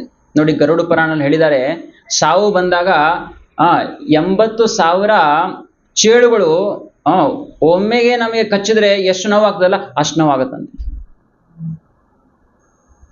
ಯಾರಿಗೂ ಅನುಭವ ಆಗಿರಲ್ಲ, ಅಂದ್ರೆ ಅನುಭವ ಆಗಿದೆ ಮುಂಚೆ ಬೇರೆ ಜನ್ಮದಲ್ಲಿ, ಬಟ್ ನಮ್ ನೆನಪಿರಲ್ಲ. ಭಗವಂತ ಅದನ್ನ ಮರೆಸ್ಬಿಡ್ತಾರೆ. ಆದ್ರೆ ನಮಗೆ ಗೊತ್ತಿರ್ಬೇಕು, ಶಾಸ್ತ್ರದಿಂದ ಇದು ಭಗವಂತ ಹೇಳ್ತಾರೆ. 40,000 80,000 40,000 40,000 ಚೇಳುಗಳು ಒಮ್ಮೆ ಕಚ್ಚಿದೆ. 40 80 ಅದು ಸಾಕಷ್ಟಿದೆ. ಒಂದ್ ಚೇಳು ಕಚ್ಚಿದ್ರೆ ನಿಮ್ಗೆ ಎಷ್ಟು ನೋವಾಗದೆ? ಯಾರಿಗೆ ಚೇಳು ಕಚ್ಚಿದ್ಯಾ ಇಲ್ಲಿವರೆಗೂ? ಯಾರಿಗಾದ್ ಕಚ್ಚಿದ್ಯಾ? ಎಷ್ಟು ನೋವಾಗಿದೆ ನಿಮ್ಗೆ ನೆನಪಿದ್ಯಾ? ಫುಲ್ ಪ್ರಾಣನೇ ಹೋಗದಂಗ ಅನ್ಸ್ತದೆ ಅದು. 1 ಚೇಳು 2 ಚೇಳು 3 ಚೇಳಲ್ಲ, 100 ಚೇಳಲ್ಲ, 1,000 ಚೇಳಲ್ಲ, 40,000 ಚೇಳು ಒಂದೇ ಸಮಯದಲ್ಲಿ ಕಚ್ಚಿದ್ರೆ ಅಷ್ಟು ನೋವು ಆಗ್ತದಂತೆ.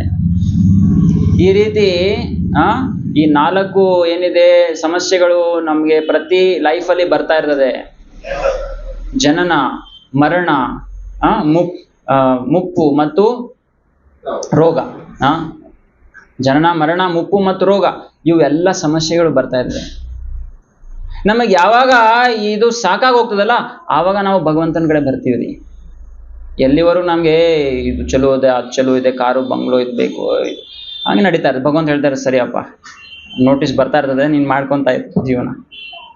ಸೊ ಯಾವಾಗ ಇದು ಸಾಕಾಗ್ತದಲ್ಲ, ಆವಾಗ ನಾವು ಭಗವಂತನ ಕಡೆ ಬರ್ತೀವಿ. ಸೊ ಆದಿಶಂಕರಾಚಾರ್ಯ ಅದೇ ಹೇಳ್ತಾರೆ, ನಿನ್ಗಿನ್ನೂ ತಿಳಿದಿಲ್ಲ ಈ ಸಂಸಾರ ಎಷ್ಟು ದುಃಖಮಯವಾಗಿದೆ ತಿಳಿದಿಲ್ಲ. ಸೊ ಹಾಗಾಗಿ ಕೃಪಯ ಪಾರೆ ಪಾಹಿ ಮುರಾರಿ, ಯಾವಾಗ ನಮ್ಗೆ ತಿಳಿತದಲ್ಲ ಆವಾಗ ಭಗವಂತನ ಹತ್ರ ನಾವು ಬರ್ತೀವಿ ರೀ, ಅಲ್ಲಿವರೆಗೂ ಬರೋಂಗಿಲ್ಲ. ಸೊ ದಯಮಾಡಿ ಇದನ್ನ ನಾವು ನೋಡ್ಬೇಕು. ಈ ಜಗತ್ ಯಾವ ತರ ಇದೆ ಅಂತ ಹೇಳಿ ನಾವು ಈ ಕಣ್ಣಿಂದ ನೋಡ್ಬೇಕು. ನೋಡಿ, ಈ ಕಣ್ಣಿಂದ ಕಾಣ್ಲ ಅಂದ್ರೆ ಶಾಸ್ತ್ರದಿಂದ ಓದಿ ನಾವು ಈ ನೋಡ್ಬೇಕು. ಅದಕ್ಕೆ ಶಾಸ್ತ್ರ ಚಕ್ಷು ಅಂತ ಕರಿತೀವಿ. ಸೊ ಈ ರೀತಿ ನೋಡಿ ನಾವು ಭಗವಂತನ ಆಶ್ರಯಕ್ಕೆ ಬರ್ತೀವಿ. ಅವಾಗ ನಾವು ಈ 4 ವಿಷಯಗಳು ಮಾಡಿ ನಾವು ನಮ್ಮ ಜೀವನವನ್ನು ಸಾರ್ಥಕ ಮಾಡ್ಬೋದು. ಈ ಒಂದು ಲಾಸ್ಟ್ ಪಾಯಿಂಟ್ ಹೇಳಿ ಮುಗಿಸೋಣ. ಏನ್ ಮಾಡ್ಬೇಕು ನಮ್ಮ ಜೀವನದಂದ್ರೆ ABCDE ಈ 5 ವಿಷಯಗಳು ಮಾಡ್ಬೇಕು. ಏನ್ ಪ್ರಭುಜಿ, ನಾವು ಮೊದಲೇ ತೋತಾ ಇದೀವಿ, ಸ್ಕೂಲಲ್ಲಿ ಹೇಳ್ಕೊಡಂಗೆ ಹೇಳ್ತಾ ಇದ್ದೀರಾ ABCD? ಹೌದು, ಈ ABCD ನಾವು ಭಕ್ತರ ಜೀವನದಲ್ಲಿ ಬಂದ ಮೇಲೆ ಅದ್ರದ್ದು ಡೆಫಿನೇಷನ್ ಚೇಂಜ್ ಆಗ್ತದೆ. A for apple, B for ball, C for cat, D for dog, E for elephant ಇದಲ್ಲ. A for association, very good. A for association ಅಂದ್ರೆ ಭಕ್ತರ ಸಂಘ. ಈ ರೀತಿ ರೆಗ್ಯುಲರ್ ಆಗಿ ನಾವು ಸಂಡೇ ಒಮ್ಮೆ ಅಟ್ಲೀಸ್ಟ್ ಕನಿಷ್ಠ ಪಕ್ಷ ಸಂಡೇ ಒಮ್ಮೆ ಬರಬೇಕು, ಮತ್ತೆ ಫೆಸ್ಟಿವಲ್ ಇರುವಾಗ ಬರಬೇಕು. ಮತ್ತೆ ನೀವು ಬೇರೆ ದಿನ ಮನೇಲಿ ಏನ್ ಮಾಡ್ರಿ, ಭಗವಂತನ ಈ ರೀತಿ ಒಂದು ಫೋಟೋ ಇಟ್ಕೊಂಡು ಹೂ ಅರ್ಪಣೆ ಮಾಡ್ರಿ. ಮತ್ತೆ ಅಲ್ಲಿ ಪ್ರಭುಪಾದ್ ಲೆಕ್ಚರ್ ಎಲ್ಲ ಇರ್ತದೆ, ಕನ್ನಡದಲ್ಲಿ, ಹಿಂದಿಯಲ್ಲಿ, ಇವನ್ನೆಲ್ಲ ಕೇಳ್ಬೋದು ನೀವು. ಇಂಗ್ಲೀಷಲ್ಲಿ ಇರ್ತದೆ ಲೆಕ್ಚರ್ಸ್ ಯೂಟ್ಯೂಬಲ್ಲಿ, ಅದನ್ನ ನೀವು ಕೇಳ್ಬೋದು. ಮತ್ತೆ ಸತ್ಸಂಗಕ್ಕೆ ಬರ್ರಿ. ಅಸೋಸಿಯೇಷನ್. ಬಿ ಅಂದ್ರೆ ಏನು? ಬುಕ್ಸ್. ಬಿ ಅಂದ್ರೆ ಏನು? ಭಗವದ್ಗೀತಾ. ಆಯ್ತಾ? ಸೊ ಎಲ್ಲರೂ ಜೊತೆಗೆ ಮನೆಯಲ್ಲಿ ಭಗವದ್ಗೀತಾ ಇರಬೇಕು. ದಯಮಾಡಿ ಇದನ್ನ ಚೆನ್ನಾಗಿ ಓದಬೇಕು. ದಿನ ಒಂದು 2-3 ಪುಟ ಓದ್ರಿ, ಜಾಸ್ತಿ ಓದ್ಬೇಡಿ. ಆಯ್ತಾ? ಜಾಸ್ತಿ ಓದ್ರೆ ಅಜೀರ್ಣ ಆಗ್ಬಿಡ್ತದೆ. ಒಂದು 2-3 ಪುಟ ದಿನ ಓದ್ರಿ. ಮತ್ತೆ ನಿಮ್ಮ ಕಾರ್ಯಗಳನ್ನ ಸ್ಟಾರ್ಟ್ ಮಾಡಿ. ಆಯ್ತಾ? ಸಿ ಅಂದ್ರೆ ಏನು? ಚಾಂಟಿಂಗ್. ಸೊ ಯಾರ್ಯಾರು ಇನ್ನೂ ಜಪ ಮಾಡ್ತಿಲ್ಲ, ದಯಮಾಡಿ ಜಪ ಸ್ಟಾರ್ಟ್ ಮಾಡ್ರಿ. ಹರೇ ಕೃಷ್ಣ ಮಹಾಮಂತ್ರ ಜಪ ಮಣಿಗಳಿರ್ತದಲ್ಲ, ಅದರಲ್ಲಿ ನೀವು ಒಂದು ಅರ್ಧ ತಾಸು ಮಾಡ್ರಿ. ದಿನ ಒಂದು ಅರ್ಧ ತಾಸು, ಒಂದು 3-4 ಸುತ್ತು ಮಾಡ್ರಿ. ಆಯ್ತಾ? ಮನೇಲಿ ಹಂಗೆ ಸ್ವಲ್ಪ ಟೈಮ್ ಇರ್ತದಲ್ಲ, ಅವಾಗ ಮಾತೆಯರು ಏನು ಮಧ್ಯಾಹ್ನ ಅಡುಗೆ ಎಲ್ಲ, ಮಕ್ಕಳೆಲ್ಲ ಹೋಗಿರ್ತಾರೆ ಸ್ಕೂಲಿಗೆ, ಮನೆಯವರು ಆಫೀಸ್ಗೆ ಹೋಗಿರ್ತಾರೆ, ಆವಾಗ ಸ್ವಲ್ಪ ಎಲ್ಲ ಕ್ಲೀನಿಂಗ್ ಮಾಡಿಕೊಂಡು ಸ್ವಲ್ಪ ಕೂತ್ಕೊಂಡು ಜಪ ಮಾಡ್ರಿ ಒಂದು ಅರ್ಧ ತಾಸು. ಸಂಜೆನೂ ಮಾಡ್ಬೋದು, ಯಾವಾಗ ಫ್ರೀ ಇರ್ತೀರ ಅವಾಗ ಮಾಡ್ರಿ. ಮತ್ತೆ ಡಿ ಅಂದ್ರೆ ಏನು ಗೊತ್ತಾ? ಡಯಟ್. ಡಯಟ್ ಅಂದ್ರೆ ಏನು? ಭಗವಂತನಿಗೆ ನಾವು ಭೋಗ ಅರ್ಪಣೆ ಮಾಡಿ ನಾವು ಪ್ರಸಾದವಾಗಿ ಅದನ್ನ ತಿನ್ನಬೇಕು. ಸೊ ಭಗವಂತನ ಭೋಗ ಹೆಂಗೆ ಅರ್ಪಣೆ ಮಾಡೋದು? ಭಗವಂತನ ಫೋಟೋ ಇಡಬೇಕು.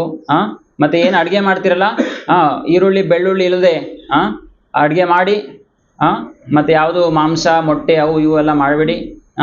ಈರುಳ್ಳಿ ಬೆಳ್ಳುಳ್ಳಿ ಹಾಕಬೇಡಿ. ಈ ರೀತಿ ನೀವು ಅಡುಗೆ ಮಾಡಿ ಭಗವಂತನಿಗೆ ನೈವೇದ್ಯ ಮಾಡಿ. ಆಯ್ತಾ? ನೈವೇದ್ಯ ಮಾಡಿ ಅದನ್ನ ನೀವು ಸ್ವೀಕಾರ ಮಾಡಿ. ಭಗವಂತನ ನೈವೇದ್ಯ ಹೆಂಗೆ ಮಾಡೋದು? ಅದು ನಿಮಗೆ ಯೂಟ್ಯೂಬ್ ಇದರಲ್ಲಿ ಸಿಕ್ಬಿಡ್ತದೆ. ಆಯ್ತಾ? ವಿಡಿಯೋ ಇದೆ, ಏನು ಮಂತ್ರಗಳು ಹೇಳಬೇಕು ಆ ಥರ ನೀವು ಭಗವಂತನ ಪ್ರಸಾದ ತಿನ್ಬೋದು. ಯಾವ ರೀತಿ ನೀವು ಟೆಂಪಲಲ್ಲಿ ಪ್ರಸಾದ ಸಿಗುತ್ತಲ್ಲ, ಅದೇ ಥರ ನೀವು ಮನೇಲಿ ಕೂಡ ಪ್ರಸಾದ ತಿನ್ಬೋದು. ಪ್ರಸಾದ ತಿನ್ನೋದ್ರಿಂದ ನಮ್ಮ ಏನಿದೆ ಮನಸ್ಸು ಶುದ್ಧ ಆಗ್ತದೆ ರೀ. ಶುದ್ಧ ಆಗ್ತದೆ. ಆವಾಗ ಭಗವಂತನ ಮೇಲೆ ಧ್ಯಾನ ಬೆಳೀತದೆ. ಆಯ್ತಾ? ಡಿ ಅಂದ್ರೆ ಈ ರೀತಿ ಡಯಟ್, ಪ್ರಸಾದ ತಿನ್ನೋದು. ಡಿ ಅಂದ್ರೆ ಇನ್ನೊಂದು ಮೀನಿಂಗ್ ಇದೆ, ದರ್ಶನ. ಸೊ ಭಗವಂತನ ದರ್ಶನ ಮಾಡೋದು. ಆಯ್ತಾ? ನೋಡಿ, ನಮ್ಮ ಕಣ್ಣುಗಳಿಗೆ ಏನೋ ಒಂದು ಊಟ ಬೇಕು ಅಲ್ವಾ, ಏನೋ ನೋಡ್ಬೇಕು ಅನಿಸ್ತದೆ ಯಾವಾಗಲೂ. ನಾವೇನು ಮಾಡ್ತೀವಿ? ಯೂಟ್ಯೂಬ್ ವಿಡಿಯೋ ನೋಡ್ತೀವಿ, ಮೂವಿ ನೋಡ್ತೀವಿ, ಸೀರಿಯಲ್ ನೋಡ್ತೀವಿ. ಅದ್ರ ಬದಲು ಏನು ಮಾಡಿ? ಭಗವಂತನ ಚಿತ್ರ ನೋಡಿ, ಭಗವಂತನ ಫೋಟೋ ನೋಡಿ. ಆವಾಗ ಭಗವಂತನ ನೆನಪು ಬರ್ತದೆ. ಆಯ್ತಾ? ಸೊ ಈ ರೀತಿ ದರ್ಶನ ಮಾಡಿ. ಮತ್ತೆ ಈ ಅಂದ್ರೆ ಏನಂದ್ರೆ ಎಂಗೇಜ್ಮೆಂಟ್ಸ್, ಅಂದ್ರೆ ಸೇವೆಗಳು. ಈ ಅಂದ್ರೆ ಎಂಗೇಜ್ಮೆಂಟ್ಸ್. ಸೊ ನಮಗೆ ಎಲ್ಲರಿಗೂ ಕೈ ಕಾಲು ಭಗವಂತ ಕೊಟ್ಟಿದ್ದಾರೆ, ಏನೋ ಒಂದು ಕಾರ್ಯಗಳು ಮಾಡಬೇಕು ಅಂತ ನಮಗೆ ಅನಿಸ್ತದೆ, ಯಾವಾಗಲೂ ಇಚ್ಛೆ ಇರ್ತದೆ ಅಲ್ವಾ? ಸೊ ಆ ಕಾರ್ಯಗಳು ನಾವು ಭಗವಂತನಿಗೆಗೋಸ್ಕರ ಇದ್ರೆ ಅದು ಸೇವೆ ಅಂತ ಆಗ್ತದೆ. ಇಲ್ಲಿ ನೋಡಿ, ಹೂವಿನ ಹಾರ ಈ ರೀತಿ ಮಾಡ್ಬೋದು, ಕ್ಲೀನಿಂಗ್ ಮಾಡ್ಬೋದು, ಮತ್ತೆ ನೀವು ಅಡುಗೆ ಮಾಡ್ಬೋದು ಅಲ್ವಾ? ಮತ್ತೆ ಏನೇನು ಮಾಡ್ಬೋದು? ಎಷ್ಟೊಂದು ಸೇವೆಗಳಿರ್ತದೆ. ಪ್ರಚಾರ ಮಾಡ್ಬೋದು, ಬುಕ್ಸ್ ನೀವು ವಿತರಣೆ ಮಾಡ್ಬೋದು, ಬೇರೆಯವ್ರಿಗೆ ಹೋಗಿ ಭಗವದ್ಗೀತಾ ವಿತರಣೆ ಮಾಡಿ ಅವ್ರಿಗೆ ಸೆಂಟರ್ ಕರೀಬೋದು. ಈ ರೀತಿ ಸೇವೆಗಳು, ಹಲವಾರು ಸೇವೆಗಳು ಮಾಡ್ಬೋದು ನೀವು. ಅರ್ಥ ಆಗ್ತದೆಯಲ್ಲ? ಮತ್ತೆ ಸೆಂಟರ್ ನಡೆಸಲಿಕ್ಕೆ ಏನಾಗುತ್ತೆ, ಎಷ್ಟೊಂದು ಈ ನೋಡಿ ಪ್ರಸಾದ ಅಡುಗೆ ಮಾಡಬೇಕು, ಇವೆಲ್ಲ ಕರೆಂಟು ಖರ್ಚು ಇವೆಲ್ಲ ಇರ್ತದೆ. ಮತ್ತೆ ಇಲ್ಲಿ ಬ್ರಹ್ಮಚಾರಿಗಳಿರ್ತಾರೆ, ಸತ್ಯಮೂರ್ತಿ ಪ್ರಭು ಅವರು ಮತ್ತೆ ಕಾರ್ತಿಕ್ ಪ್ರಭು. ಸೊ ಇವರೆಲ್ಲ ಏನು ಹೊರಗೆ ನೋಡಿ ದೊಡ್ಡ ದೊಡ್ಡ ಜಾಬ್ ಮಾಡಿಕೊಂಡು ಅವರು ದುಡಿಬೋದಿತ್ತು, ಆದರೆ ಇಲ್ಲಿ ನಮ್ಮೆಲ್ರಿಗೂ ಸೇವೆಗೋಸ್ಕರ ಇಲ್ಲಿ ಅವರು ಜೀವನ ಮಾಡ್ತಾರೆ. ಈ ಸೆಂಟರ್ ನೋಡ್ಕೋತಾರೆ, ಮತ್ತೆ ಕ್ಲಾಸ್ಗಳು ಕೊಡ್ತಾರೆ, ಮತ್ತೆ ಪ್ರೀಚಿಂಗ್ ಮಾಡ್ತಾರೆ. ಸೊ ಇದಕ್ಕೆಲ್ಲರಿಗೂ ಏನಾಗುತ್ತೆ? ಧನರಾಶಿ ಬೇಕಾಗ್ತದೆ. ಸೊ ಆ ರೀತಿ ನೀವು ಸೇವೆನೂ ಮಾಡ್ಬೋದು. ಸೇವೆ ಅಂದ್ರೆ ನಿಮ್ಗೆ ಲಕ್ಷಗಟ್ಟಲೆ ಕೊಡಿ ಅಂತ ಹೇಳ್ತಿಲ್ಲ, 100 ರೂಪಾಯಿ ಕೊಡ್ರಿ. ಭಗವಂತ ಏನು ಕೊಟ್ಟಿದಾರಲ್ಲ ಅದರಿಂದ ನೀವು ಭಗವಂತನಿಗೆ ವಾಪಸ್ ಕೊಟ್ಟರೆ ಭಗವಂತ ಖುಷಿ ಆಗ್ತಾರೆ, ಅದರಿಂದ ನಿಮ್ಮ ಭಕ್ತಿ ಬೆಳೀತದೆ. ಸೊ ಈ ರೀತಿ ನೀವು ಸೇವೆ ಮಾಡ್ಬೋದು. ಈ ರೀತಿ ABCDE ನಾವು ಮಾಡ್ತಾ ಇದ್ರೆ ನಾವು ಭಕ್ತಿಯಲ್ಲಿ ಚೆನ್ನಾಗಿ ನಾವು ಮುಂದುವರಿಬೋದು. ಓಕೆ, ಸೊ ಇಷ್ಟು ಹೇಳಿ ನಾವು ಇವತ್ತು ಪ್ರವಚನನು ಇಲ್ಲಿ ಮುಕ್ತಾಯ ಮಾಡೋಣ. ಹರೇ ಕೃಷ್ಣ ಕೃಷ್ಣ ಕೃಷ್ಣ ಹರೇ ಹರೇ, ಹರೇ ರಾಮ್ ರಾಮ್ ರಾಮ್ ಹರೇ ಹರೇ.